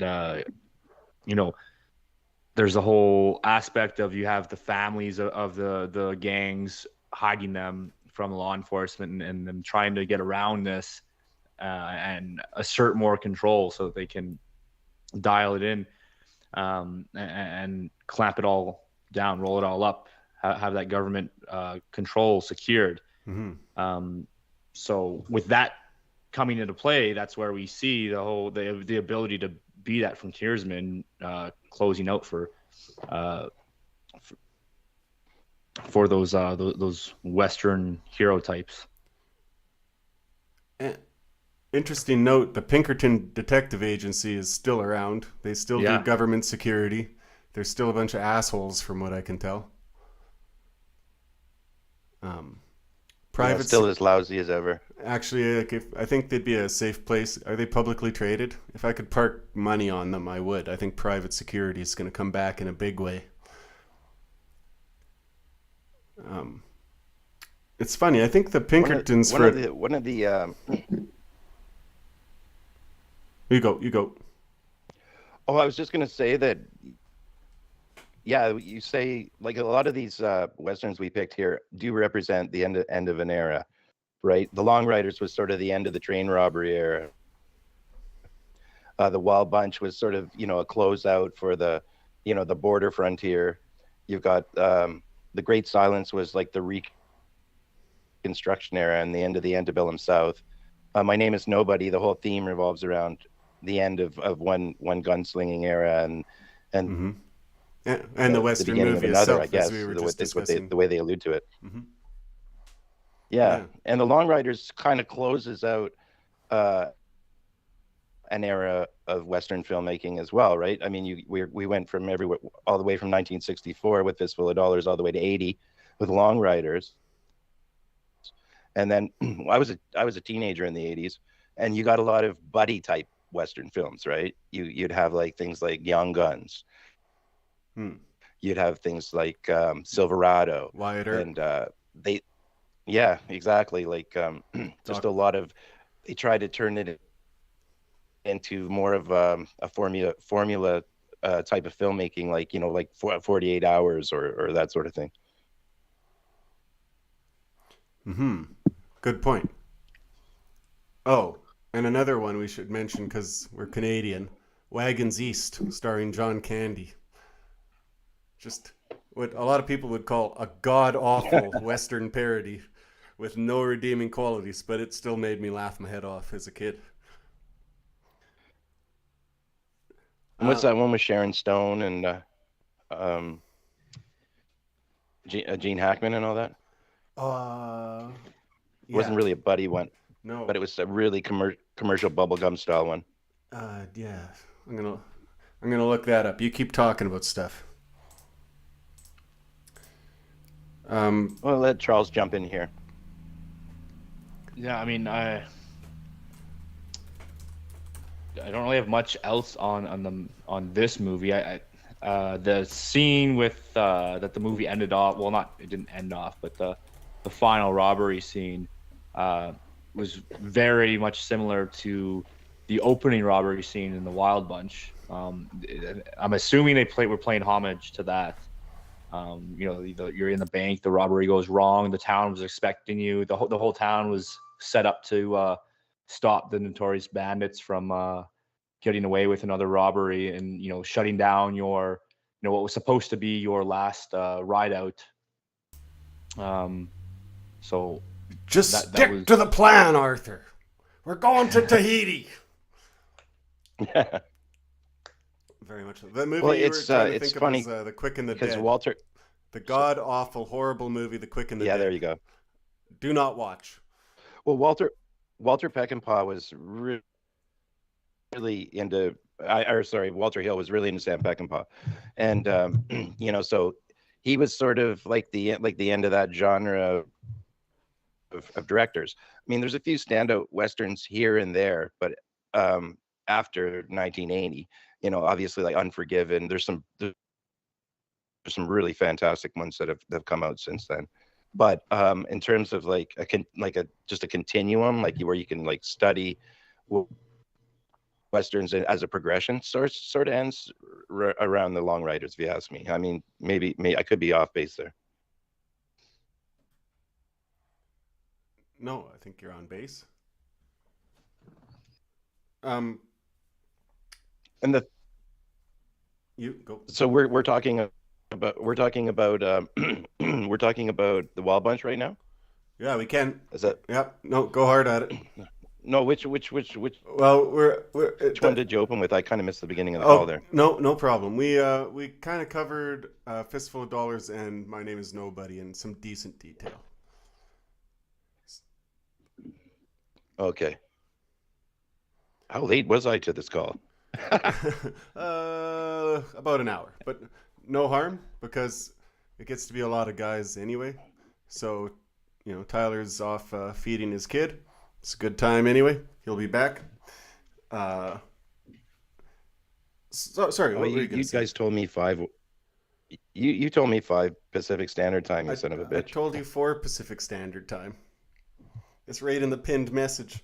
Okay, shootout in front of the saloon at high noon. That's it. I'm a boomer. Okay, well, at least I know where we're at now. Yeah. Well, the only notes that that I took on those was with the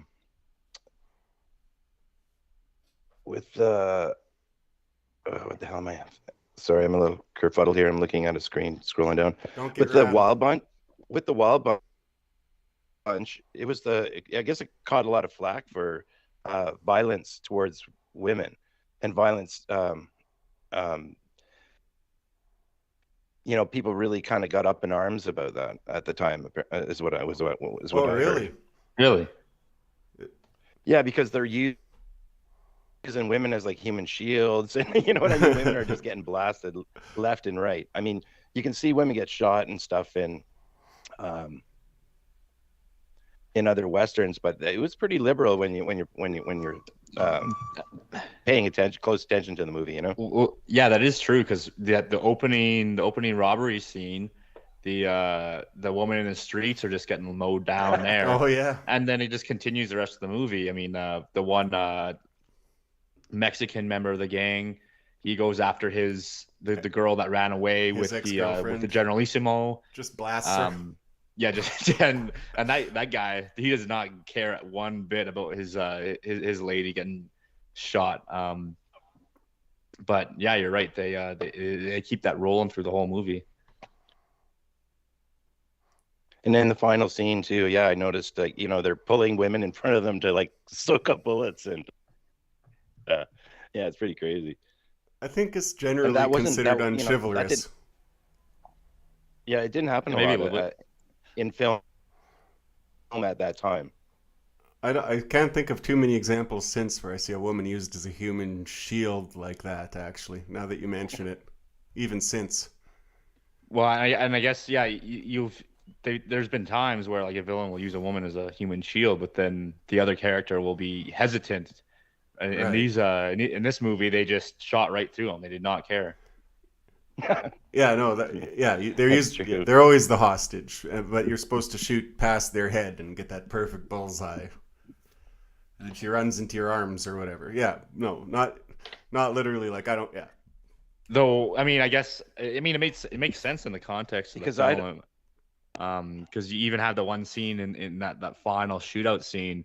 The one girl that they leave alive in the room, she goes and she attacks them. So really any one of them could have been an enemy at any point. And I mean, yeah, the one girl that left her man. I mean, well, what'd she expect? That's what you get. Is that your take? Is that your official take? That's what you get? I mean, I'm just saying, don't be surprised when you're It's when- incel. when you're Incel stabbing approved. your guy in the back, and yeah. Maybe the incel is the carrier of the cowboy tradition that we've been missing. Maybe No, the that's- incel that's- is the modern day. Yeah, Ro- maybe hold the on, re- hold on. That's stupid. That's so dumb. Maybe the incels are the cowboys that we met along the way. Yeah. My I've never met an incel cowboy. Like, shut the fuck up. no, of course. My favorite line from the Longriders, the girlfriend, quote unquote, there's like, why wasn't I invited? He goes, because you're a whore. Yeah, that was good. Because you're a whore, Kate. Yeah. The only other thing I care to mention about the older films is, I don't the thing I like about modern westerns is they don't need to do animal cruelty as much in order to get the scenes. I was watching the scene in the Wild Bunch where they just blow up the bridge and drop the horses right into the shallow riverbed. It's like that's that actual scene. Like, that's not CGI. And when you see horses going down, they're getting tripped with wires. They're getting, when they get beaten on the ass, they're really getting whacked with a 2x4 and stuff. And I'm glad that they can do a lot of that stuff with CGI Yeah.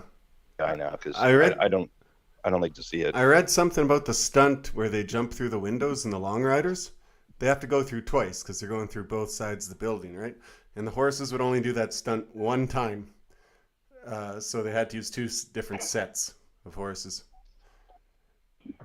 I mean, it's sugar glass. I'm sure the horses were fine, but nonetheless, the horses were like, yeah, no, screw that. Like, talk to my agent. I'm not doing that again. I just came back. Hey, But want to jump in on that comment on violence on a woman in the Wild Bunch, but this is something that Sam Peckinpah has used quite a bit in his films. I think the one that comes to mind the most is his other movie, Straw Dogs, where the pacifist mathematician moves to that old town with his wife where she grew up, and then she meets her ex there, and they're basically these brutes that terrorize this I think kid has Down syndrome. I can't quite remember. And the woman feels like the man she married isn't masculine enough. She starts like sexually taunting her ex, and even there's a rape scene where it's kind of implied that she enjoys it, but it's not really clear. And anyways, what ends up happening is they come and terrorize the house because the husband's harboring this kid with Down syndrome. At least I think it's Down syndrome. I don't quite remember.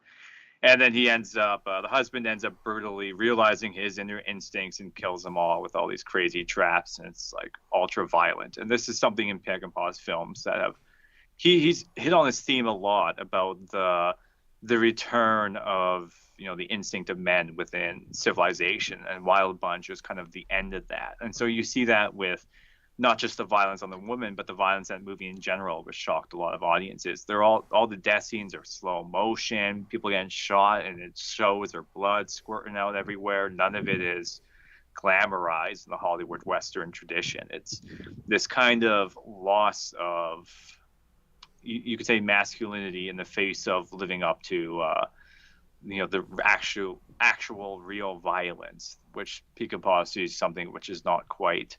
It's kept out of distance in our society today. It's not that it's not present, but it's kept out of distance. It's commodified. It's made commercial. It's made in the way which violence is easily packaged as something enjoyable in the movie. While his films, on the other hand, they're visceral, right? They show the reality of that. And in a sense, he's saying something about the repression of masculinity in modern civilization. One thing I noticed about the Wild Bunch was I'd never noticed it before, is they actually use squibs. And it's like, I wouldn't have noticed that if I hadn't been paying close attention. But when they get shot, you see like blood like spurting out, like the exit wounds and stuff, Yeah. Yeah. You can't But, imagine Roy Rogers using squibs, singing his cowboy song, or what's the other guy's name? Tex, whatever. But anyway, no. I think it adds a lot. I like a good amount of violence in my westerns. The Wild Bunch delivered that Gatling gun. Yeah, that was great.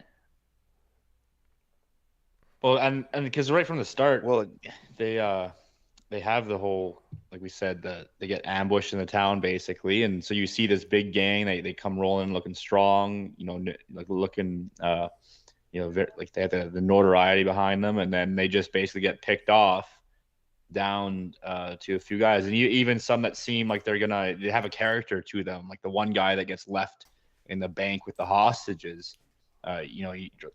They give this guy a character. He got that strong Southern accent.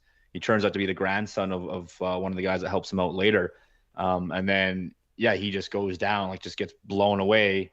He has his final scene with him where he just blasts three guys with his shotgun and then he's done. But that's all the way through. They just have no qualms about lighting someone up. The Mexican guy, he gets they have to give him away as sort of an offering to the Mexicans, and then when they finally come back to seemingly being able to save him and pay his share to get him back, it seems like that's going to be okay, and then right on the spot he gets his neck slit open, and that leads to the final scene. So yeah, like, the whole movie, no one's life is really really safe. Anyone can be mowed down at any point. Mm-hmm.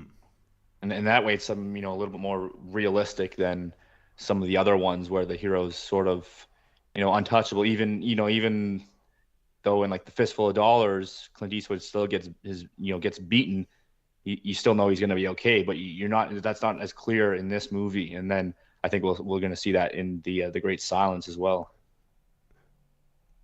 That one's, I don't want to spoil anything. That one had the most shocking ending for if you're used to the genre of any I've ever seen.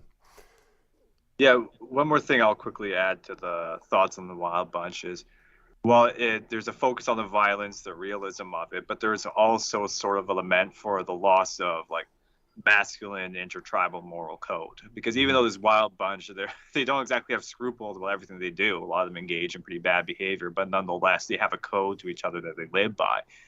And they're willing to lose and get shot out right at the end. Right, they're shooting right to the end as they all get killed off. That scene was recreated in Rob Zombie's The Devil's Rejects at the very end. Far inferior movie, of course. That's right.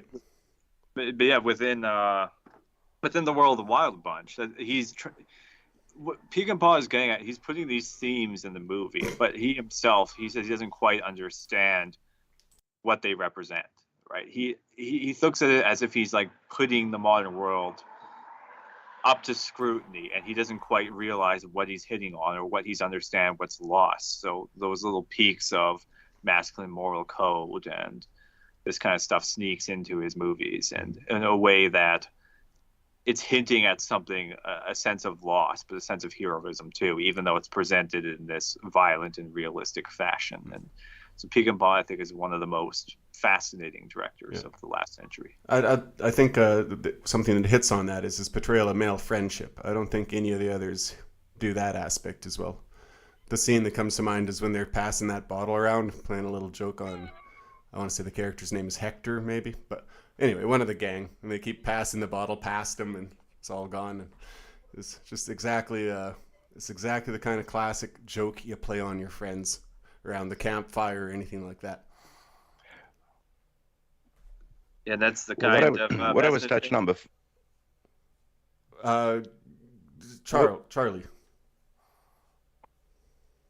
Oh, I was just saying that how they sort of Hell's Angel-ify like villains towards the late end of the 60s and into the 70s. Their long hair, they got beards, they're absolute animals and stuff. That grew out of a disaffected group of veterans that came home from the war, that couldn't let go of that whole concept of like, band of brothers, that whole brothers in arms sort of bond.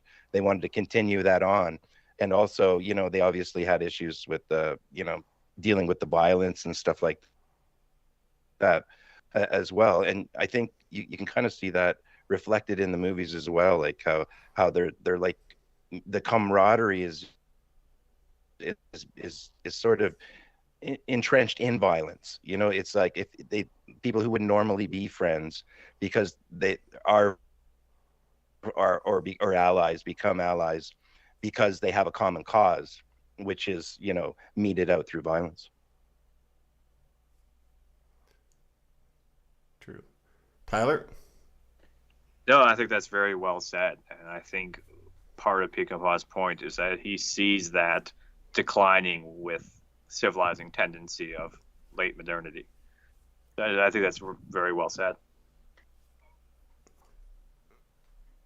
So, One thing I was going to ask, specifically Tyler, just before you move on, is yeah.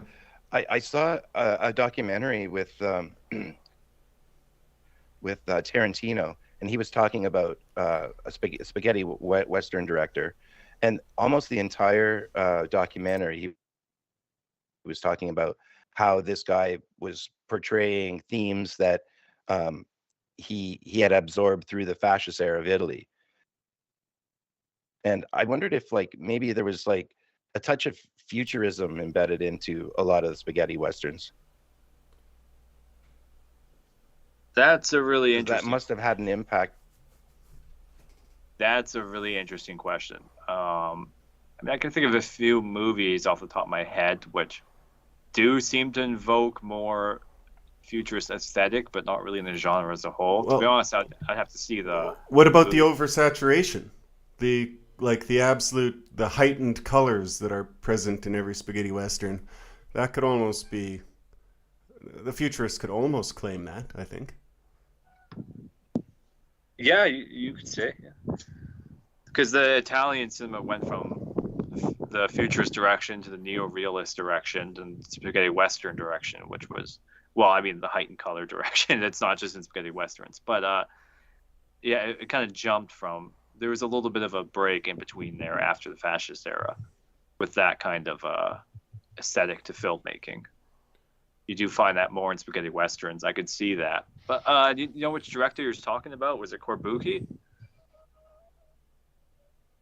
I'm not exactly sure, but it's possible. Yeah, I definitely would love to watch it sometime. I honestly can't say I've noticed it too much. Yeah, I saw it on Amazon actually. So Well, let's talk about where you can find cinematography it. for a second, since I brought it up. All westerns, at least all the ones we watched here, have amazing cinematography. The Great Silences is almost jarring. Like it's that spaghetti western. What's the term I'm looking for? But like that, it almost has black outlines around the character. The color is so enhanced. That first scene in the snow, as he's riding in it, the lighting in that is like insane. You don't. I know it's maybe present in Giallo or whatever, and Suspiria, things like that. I've seen it, but it's hyper real. You could almost call it.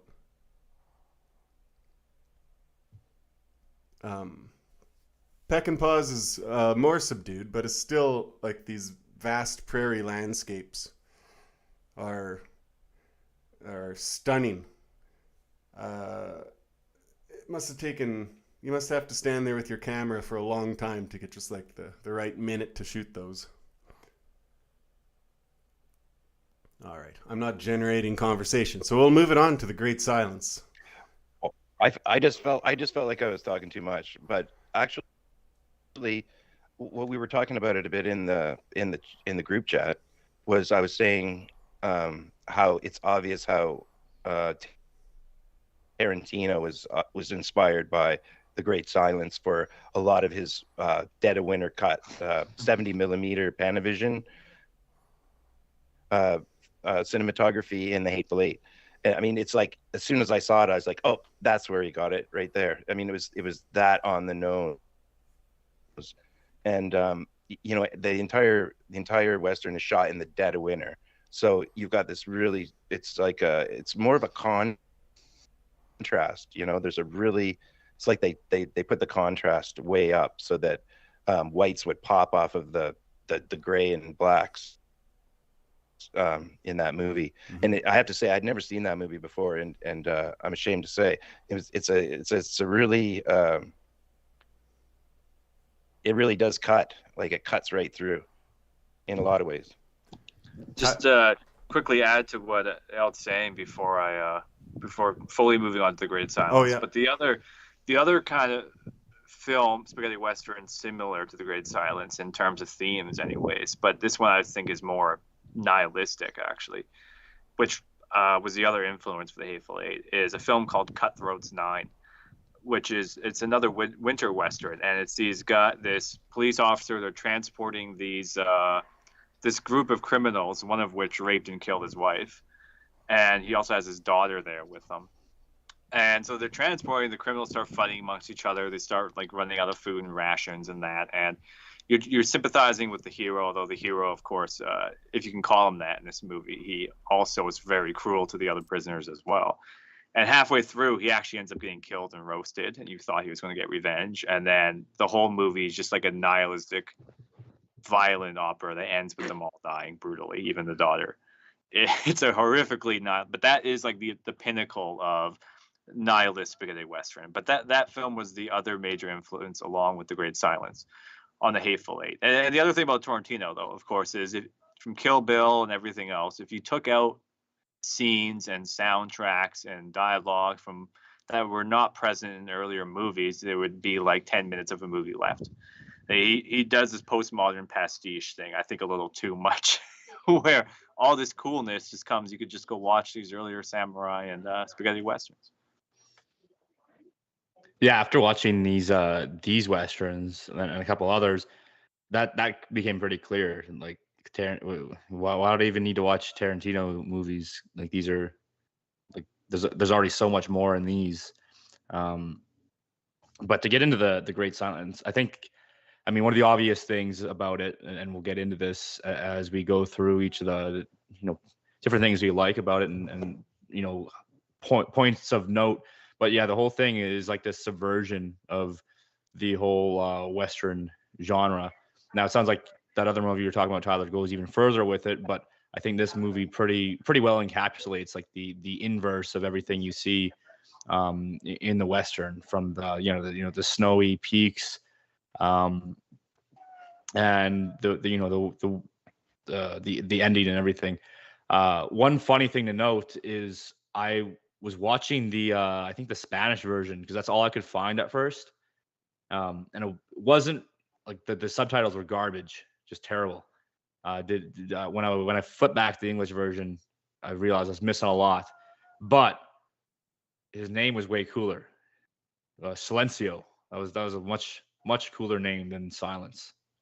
So there was that. Yeah, I watched dubbed and with subtitles, and the dub was horrific. Dubs are often really bad, but this one was real bad. So I found a copy with subtitles, and then much better. But yeah, I think it starts off pretty well with you have your quick gunslinger looking after the poor and unfortunate. In this case, it was people accused of being bandits by local authorities, and then that used as pretext for bounty hunters to come pick them off, get easy money off of their heads, and then use that to pay back the leaders of the towns that are putting the prices on their heads. So he's coming in as again, this very typical hero, kind of like the Clint Eastwood style. I think the one difference that they note is the type of gun he's using. He's using a more mechanical gun than the traditional revolver. It was a Mauser, right? I wanted to ask that. Like, do any of you know? Yeah. It is a Mauser. Yeah. Yeah, it was an interesting choice. I like also how the holster can double as a stock. I hadn't seen that before. um, we have enough gun fans. It'd be good if Raked was here because I think he could tell us more about the guns, maybe. But Tyler, why did you choose this one? Well, to be honest, I had a few choices in my head, but I'm like, the Great Silence, that one's gonna be the most shocking to you guys. So I'm like, I'm just gonna go with the Great Silence. I mean, you can't talk about westerns without talking about that one. That is the notorious one. They in America, they did actually shoot a different alternate ending that the producers requested because they wanted a happy ending. So there's a different ending where like the sheriff wasn't really dead. He comes back and he saves everybody. There's another ending where the villain hesitates in shooting Silence and doesn't do it. So there's a couple other alternate endings, but the main ending which Corbucci wanted. Now you gotta remember Corbucci, he's the guy who did the original Django, which is the other movie that set off spaghetti westerns alongside Leone. And what he wanted to do with this movie wasn't quite a nihilist western like Cutthroat's 9, where we could say Cutthroat's 9 is further along the spectrum. It's rather that this movie is still being presented as a myth of a hero. The difference is he's talking about this, a hero who does the right thing even when it's hopeless. In other words, this is a kind of heroism which is not a heroism of redemptive violence. It's a heroism of redemptive suffering. In this case, the figure, he does. So, spoiler alert to the audience: the hero dies at the end. All the townspeople die, and they're all hung. Almost in the least possible glamorous way. He just walks up and is killed. Like he doesn't. There's extremely little. He doesn't even get a shot off. He doesn't even draw his gun. I don't think he dies. Does he? He dies with a black woman draped over him. It's the least glamorous death in cinema. And just to touch on that death, I think what what I was reading is what they wanted to do there is to again be even more realistic than the previous westerns. Like you would never have these duel scenes that you see in like the Clint Eastwood movies, or Once Upon a Time in the West, where you kind of have these guys waiting and pulling this honorable duel. In real life, it would usually be an ambush style where guy walks up unsuspectingly or maybe even expectingly, and then they'll just shoot you down. They did not care. That was what really happened. So it doesn't matter how good you were, you would just, if you walked in the ambush at the wrong time, you're done. I want to think, is it even Loco who shoots him, or is it just one of his henchmen if you remember, pointing out the window? So if you remember his shooting hand, that got burnt as he's trying to stop the rape from happening. Yeah. So he's already lost that hand, and he's still like again this heroic deciding to do the good despite it being hopeless. He's already lost his good hand. Yeah. And as he walks up to the ambush, the one of the men from Loco's hiding in one of the windowsills, and he shoots his other hand, the hand that's not burnt. Right. So now he's basically lost both hands, and he's still standing there ready to draw. And so that's that hopelessness, right, and the ambush taking away all of his opportunities to do anything in the situation. Yeah, and that's also flipping the trope around too. In Django, his hands are both broken, but he manages to find a way to beat the bad guys regardless. And getting your hands broken is pretty common for spaghetti western heroes, and they usually find a way out. In this case, he doesn't, right? And that's where the theme of redemptive suffering comes in, because you have that like little writing at the end that age the bounty hunters ended because of what happened with Loco's gang, that they got exposed, that these people didn't really die in vain. They lost the fight, but it wasn't that triumphed over the bad. It was this willingness to still act on the good, even if the situation was hopeless. And that's where the whole motive of the snow is, right? This bleak, cold snow. It's covering mounds and mounds of bodies, which are what is the impetus or the force or thrust behind real, genuine change when the situation is hopeless. That's the message it's trying to get across. And that in itself is really like the ultimate throwback against you can even say against some of the westerns we're talking about on this list, where it's the heroic man who triumphs over through violence. In this case, it's triumph over suffering. It's very anti-nihilist, actually, in a way. That's a good point. And I think another thing that should be noted here too is that he's unlike the other Western heroes that we see from these spaghetti westerns in that he never shoots first. He never starts anything. He always waits to act in self-defense. That's his kind of trope. Like if he wants to, if Silence wants to get rid of someone or protect someone, there's got to be conflict happening first. And so there's obviously in one of the first scenes, there's the bounty hunters shooting at the bandits or the people that have been tagged with the price on their head, and he shoots to defend them. And then every situation he's waiting for the shot to come to him first. So, and he plays that consistently throughout the entire film, right to the very end. And that's sort of that makes for some great situations too. Like there's a scene where he walks into the saloon to try and piss off Loco, and Loco knows his shtick. This is sort of where that conflict starts from, and he does things to aggravate his opponents.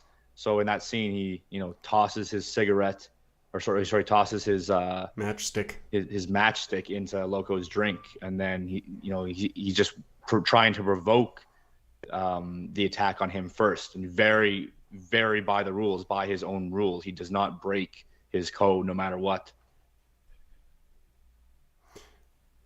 He has one of the weaker sorry. No, you am go. Am I on delay? I feel like one of the weaker aspects I found of the film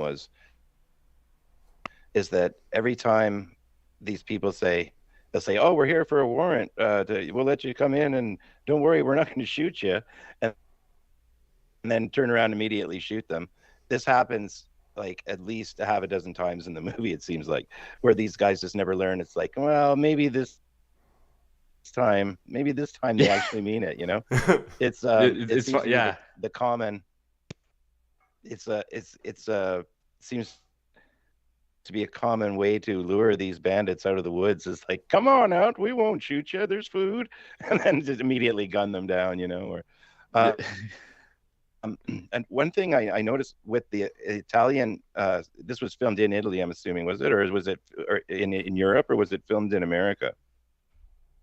This one was, because, I think I remember it was in Europe. It might have been Spain instead, though, I think, if I remember correctly. Because I noticed there's interracial relationships in this one, and that was something that still wasn't happening in American cinema at that time. I mean, you could kind of get away with it with Mexican, like a Hispanic girl or something, but there was like, I couldn't quite tell if the one character was mulatto or just really dark.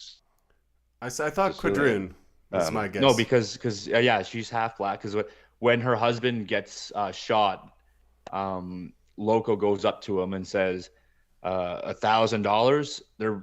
They're really putting a larger price on a black man's head than a white man's head. What is this world coming to? Like that was one of the things that was said about that situation. So, yeah, she's. I think the implication there is they're both at least part black.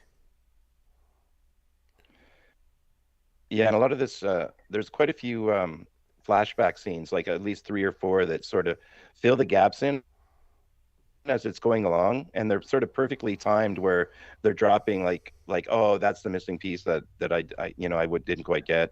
I thought they sort of masterfully dropped those in at just the right time so that it kept the story moving, and it sort of filled in blanks for you as you were going along. The one where Silence gets his throat cut is, of course, the most brutal of those. Yeah, I thought that was nice the way that they held off on like why is this guy a mute? Like, is he just a silent figure like the other Western heroes who just don't really talk very much, or is there something more to it? And then you get the reveal when the woman he's trying to help, the half black lady, is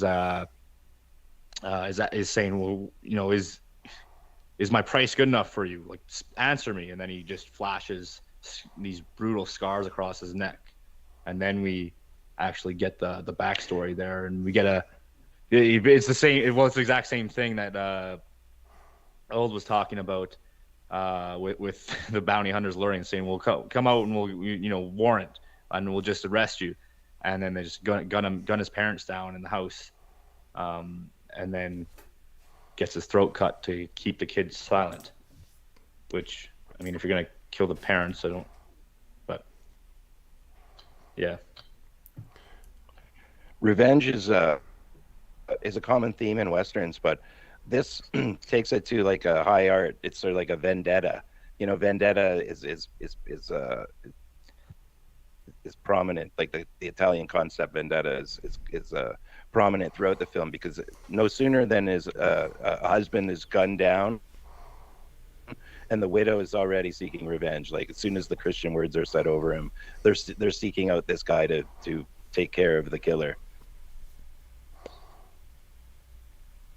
Mm-hmm. Well, the other thing too, because we already talked about how he doesn't get his Deus Ex Machina to get out of this situation. Silence doesn't, like the other heroes, manage to slip their way out of their shitty situation. But Loco does get his Deus Ex Machina. Loco gets screwed over. He gives in to the fight with Silence in a saloon.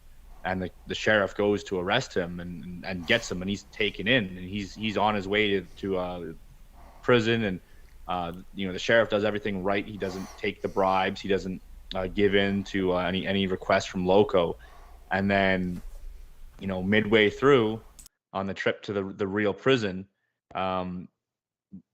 Loco happens to manage to guide him to a gun that he has hidden in the snow by a lake, and all it takes is for him just to get a bathroom break right there, and then that's how he slips out of his situation of being arrested.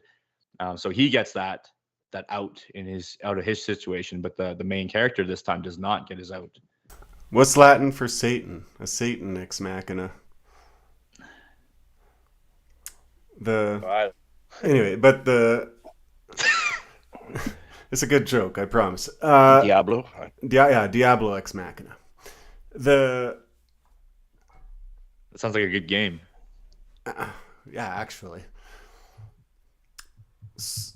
I wanted to talk about something in the silence. I've lost it though. Someone help out here. Just trying. Let me just look at my notes here. No, that's it. That's all I had for that. It's really quite a simple film, but it's also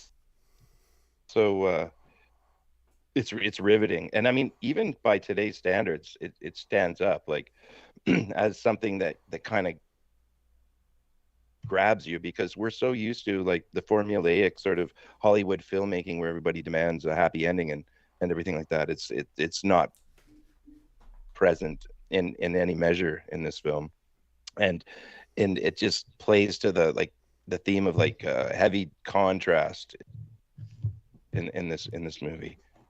What do you get? Cinematically, in the storytelling, in the moral of the movie, there's a lot of contradiction, and that really almost propels it forward. What do you think of his morality of not shooting first? It does end up biting him. He had a couple good chances to get rid of Loco. Yeah, that's an odd choice, especially considering he watched his father get gunned down by not shooting first as well.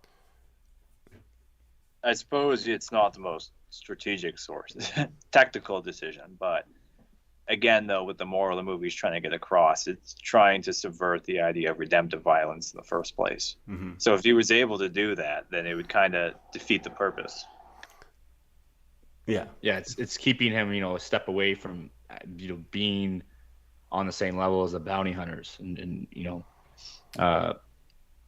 because part of it too was, the end, like in the end credits there, the final scenes about shutting down that whole notion of the vigilantism, run amok outside of the law, where maybe you have some good guys taking in outlaws in the lawless wildlands, but that turns into what we had in that film, where the bounty hunters use it for profit. The notion that you can make anyone a criminal and then profit off of that got too far out of hand. Oh yeah, And so we have to talk about the villain. so Silence, Yeah. going back that same route, being a vigilante in the true sense, shooting whoever he decides is deserves to be shot, as opposed to simply defending himself in the right situation, would put him back down the same vigilantism that led to the corruption and the taking of the innocent lives. So I think that had to be there. He had to be have a strict moral code that kept him a step away from the villains of the film. True. Yeah, in that way, it's also subverting what we were talking about earlier with the Dollars trilogy, where it's this character who acts in morally ambiguous ways to bring about moral results. Rather, he's the one who acts in accordance with the principle to not always get the desired result, but nonetheless maintain the good regardless.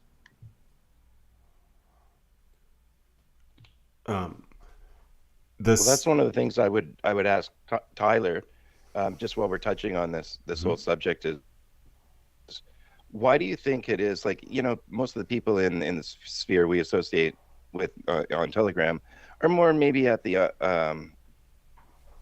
authoritarian end of the spectrum, say, than the other end of the spectrum, but they still gravitate towards these sort of characters who are, a lot of them are morally ambiguous, and they're in anarchic situations. Do you think it sort of reflects on the way that a lot of people feel today? Like, even though we live in a hyper structured sort of society, maybe there's a lot of chaos prevalent in people's lives, and in the social orders that they'd like to see be about or return to. Well, that could be for quite a few reasons, but I think, like, if we're talking about why a lot generally within this political sphere, if we want to call it that, or generally around the general social milieu, is there's a hyper focus, I think, too much on power. And what I think is, I think that they're uncomfortably close to the left, especially the Nietzschean right, is they don't quite grasp that, the reason people like Foucault and that pick up Nietzsche is because once you think anything called truth or the good is simply the result of power, then it simply becomes the only option is fascism, right? If you're not, for example, on the progressive left. But even those leftist thinkers, all those tendencies gravitate towards this understanding that everything is simply the result of power, and that becomes cultivating a kind of powerful self that will be willing to act in this war of all against all. And I think they end up reproducing a lot of the same leftist understanding of the human condition, in the sense that it's all merely expressions of power. And so they tend to focus more on the retributive violence rather than the redemptive suffering of a character like Silence.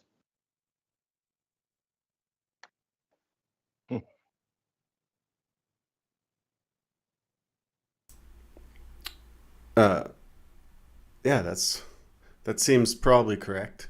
We've talked before on the Great White North we've made fun of some of these kind of Ragnar Redbeard lovers and that kind of thing.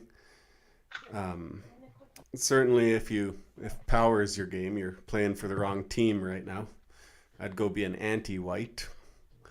But yeah.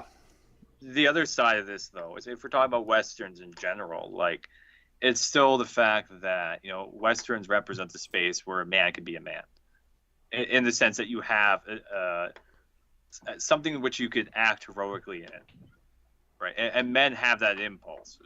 So it's not all related to closeness with certain other philosophies. I mean, that's why these things are always more complex than they appear. There's always more than one thing going on. I mean, who would not like the story of taming the Wild West when you live in a very hyper bureaucratized, safe world where everything is like, you got to say pronouns, and you got to be careful not to step on anyone's toes. You got to be careful not to offended, you got to watch police your speech. It's essentially like a hyper organized world where there's no sense of stepping outside and cultivating anything. Even if it's acting in accordance with the good, you can hardly do that because that gets immediately policed as well as like authoritarian or evil or patriarchal, if you're Catholic or something. I think this is mostly what people mean when they say we live in a matriarchal society.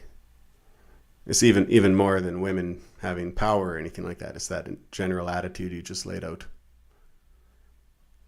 Yeah, so I would say there's a number of reasons why certain Westerns or those kind of characters have their appeal. I think it's kind of multifaceted in a way.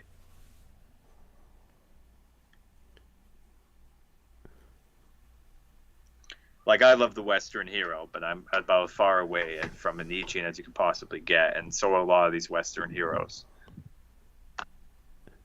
Yeah, I mean, I think at the not going too complex, just looking at the most basic they're just cool. Like Clint Eastwood is just cool, and like I can go like get my Toscanellos and smoke the same cigar he's smoking, and just it's just about the aesthetic itself is just cool, and you can lean into that, and I think there's obviously that surface level appeal, and then like Tyler was saying, you obviously have the ability to have that sort of free roaming exploration and domination over a open frontier that obviously appeals to guys that are overly structured and lack purpose. But I think obviously we don't really have that as a solution, but there's more at least in my opinion, and I know Tyler even said even doing the good is restricted in this current situation, but I think that character of Silence is more of a attainable approach than simply just having that desire for revenge in just a visceral sense. So I mean, yeah, that's what I see in all that. Well, just quickly harp on the Clint Eastwood example though, because you mentioned purpose. That again is a huge part of the appeal. Everything he does is purposeful. He only speaks when he has a purpose. He barely talks at all. He only speaks with a purpose. He neglects his instincts for the woman around him when it doesn't serve the ends he's trying to bring about, whether that end be the better and good or righteous end, right? And that node of discipline and controlled masculinity is really the highest expression of masculinity with a purpose, in other words.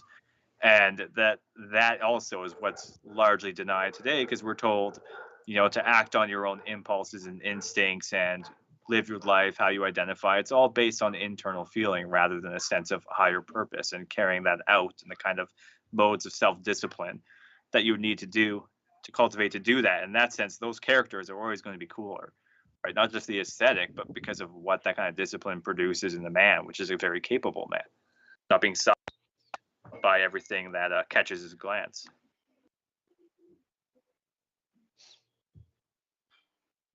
That discipline and restraint, you're right, that is a hallmark, and especially in The Good, the Bad, and the Ugly. The Mexican guy, the Ugly, has probably like 99% of the lines in the film. If I'm remembering correctly. Yeah, no, he speaks pretty much the whole time. Yeah, he's always got something to say. So really, as podcasters, we're just the worst.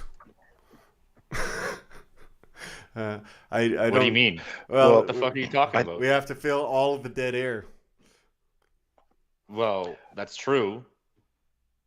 But when you're speaking, I'm not speaking. So as I'm talking right now, there's three guys that don't have any, they're not speaking. They don't feel the need to speak in clear space because I'm speaking right now. So boom, that, BTFO'd, your point's ref. Oh, thank goodness. I was really hoping not to be right on that one. Charlie. One thing I just wanted to throw in there, and maybe it's sort of, maybe Tyler's sort of answered this, and it just swam through one ear and out the other, because a lot of points that he makes are pretty multi-layered and deep. And I must admit, I don't compute it all. But I think with people we associate with in the sphere, or whatever you want to call it, I think it tends to attract a really maladjusted type of person who is he suffers from romance for the hopeless cause as well, and their energy isn't largely productive. They they're always urging kinetic solutions. They're always doing things that would sort of counteract any good that's happening, and they're drawn to these dark characters, and we see it in memes, right? We'll see memes of Patrick Bateman. the Homelander, Yeah. just any dark character, a Sith Lord. Actually, I think Randy And I'm guilty of it too. Randy Eggman or something just wrote a article about this. We're going to be covering in an Yeah, upcoming we'll cover episode. that next show. Yeah. So yeah, we'd like your take on it. But, I'll have to catch that. you're right, and you're not. Just to clarify one thing, you're not accusing everyone of this. You're saying that there's a subset of our guys who are like that. I'm saying there's a subset. Yeah. I fall into it myself quite often. I like the anti-hero. Yeah, well, I think, and we won't go too much into what Randy wrote in that article, but I think one of the things he was saying was, there's a feeling that, oh yeah, like the good is good. We should bring about the good, but I'm not worthy of that. I'm not good enough, so I'll be the edgy kind of ambiguous figure in this whole scene, because I don't deserve the good. I'm not worthy of it. I've made too many mistakes. Everyone else, it's okay for you to be good. I'm gonna take my little bits and pieces of, maybe it's hedonism, or maybe it's some morally ambiguous action to bring about the good. But don't be like me, because and that kind of allows you to lie within this sort of comfort of almost an agnostic approach to the good, where you kind of just don't commit all the way. But all right, I like confess. Cool. I confess. Just leave me alone. Yeah, we'll grill you on that harder when we talk about that later. Well, I have a lot of individual relationships from a lot of subsets in these spheres, but it's more based on personal relationships, and I maybe like the individual more than what they're the entire message they espouse or whatever. In a lot of ways, I don't really feel like I have a home in this thing, because my spiritual outlook on it is a lot different than most people. I mean, I was raised Christian, Buddhist, but right? I've sort of evolved. No, I wouldn't even call myself a Buddhist. I just don't have a anthropocentric sense of the sacred. That's all. You know what I mean? I believe that I think a lot of people do, and especially do, and in these sort of spheres. It's actually like an absolutely fascinating topic, and we got Tyler here to talk about it too. But I don't want to. We should put a note down to that, because we should have a conversation about that. I'd be interested in everything you have to say. We're going to end up way deep in the weeds. Circle back to the Western now. Well, yeah. Is there anything we want to wrap up to last details on any of the movies? I have one little kind of way. It's a minor point, but I find it interesting. I was reading an old Lucky Luke bande dessinée back in the day, and one of them features a bounty hunter, and I remember such a reviled character that the bartender will serve him a whiskey, but he won't give him a glass. He just pours it out on the counter. And I think that's implicit in these movies that we watch, is the bounty hunters are like, especially the really gross one that Silence kills when he leaves the door open, just munching on that chicken. Yeah, that was fun. that brought me about to the scene with Denethor in Lord of the Rings. And Oh, he's yeah. munching on the tomatoes. It Yes. was the exact same thing. So I think the disgusting bounty hunter, like being I worse had the than any exact same criminal thought. or anything. I think that's a trope or a archetype that's in there. That Gluttony. I just wanted to point yeah, it out. Yeah. It's funny that the bounty hunter would be the most disgusting creature in the West, even more than like the bank robber, train robber, something like that. Well, gluttony is a good way to depict the despicable. Yeah. It's such because everyone has that visceral like just reaction to someone chewing really loud next to you, and then it's only amplified the more someone's stuffing their face. Yeah, and he's got grease all over his face, and he's Yeah. like actually rubbing his nose into the chicken. And, yeah. you can see like the glisten of the grease all over his face and nose and stuff. It's And what he's saying is disgusting. I can't remember what precisely, but he's just a it's an heinous effective character. image. Yeah, I thought that was really well done.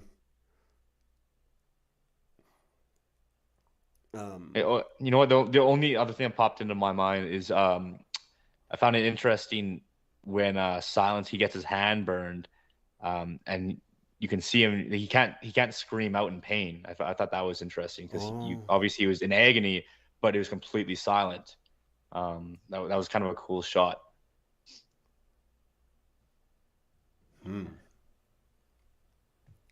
Suffering in silence.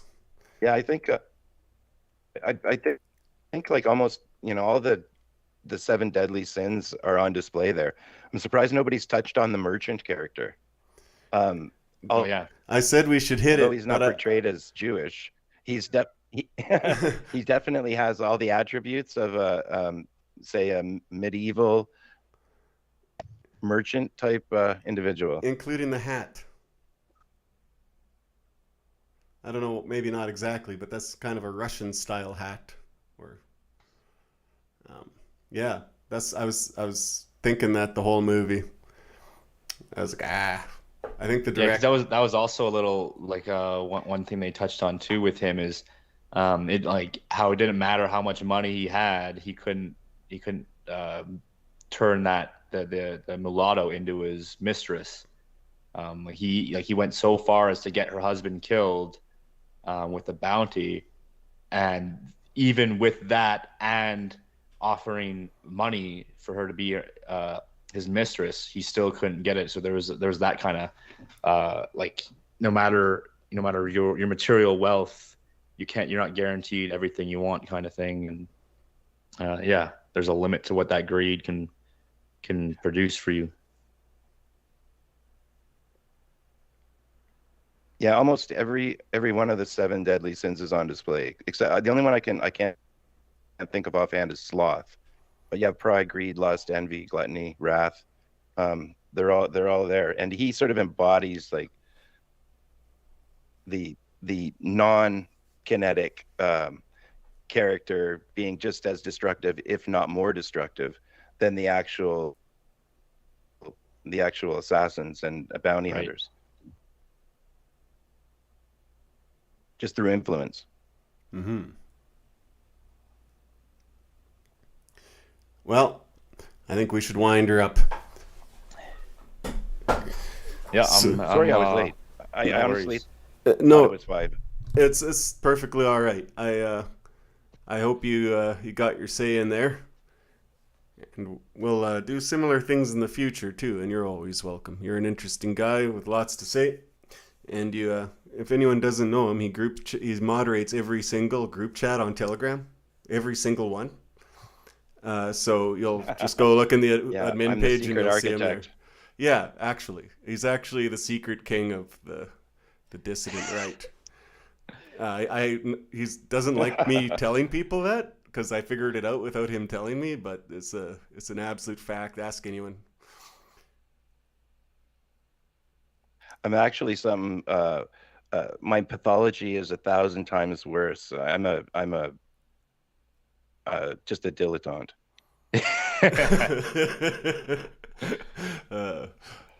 Aren't we all? I'm Except for Tyler. I'm the worst of all. I literally wouldn't read anything if Charles didn't make me for the podcast. Uh, We should get you on ours and then ruin your life. Me and Charles. no, Make you no. read like 600 I heard pages. you guys talking about Mary Lou Laponte. I'm whatever. his Mary name was. Lou Mary, Laponte. Mary Mary- Sue Laponte, as I can. You know what I mean. And you guys lost me at some points, many points in there, but it sounded like, man, like you would, if you want to ever see an industrial disaster, try and make me talk about that stuff. There'll be cogs, gears, steam spitting out. All over right, the place. industrial disaster episode coming up. That's Yeah. yeah. If you want an actually good episode with me, we can actually just talk about industrial disasters. It's a fascination of mine, and I actually know a fair bit No, about we them. don't want And a good episode talking about. We want an episode that is the thing itself. Yeah. well, you've got the recipe for it there. Let's never do it. I don't know, we man. can The do it. idea's there now. Yeah, It's- it's like Narnia. You know, you rung the bell. Now it has to come about. This is like where like you're Curiosity the killed ugly it. guy and you get invited to the hot girl party or whatever, and it turns out it's just to make fun of you. I'm not into it. I won't be your clown. I'll do it. Dude, the man with no name showed up in my backyard and he said, if you build the industrial disaster, Henry will come. It's a fact. It's a fact. Okay. Well, I'll put on my Carhartts. All right. Well, thanks for having me, guys. It was Yeah, fun. thanks for coming on, boys. Well- Mm-hmm. Anytime. We'll do some other Yeah. themed episode. Yeah, thanks. Good seeing you. And I'm gonna Thanks a end the lot. stream.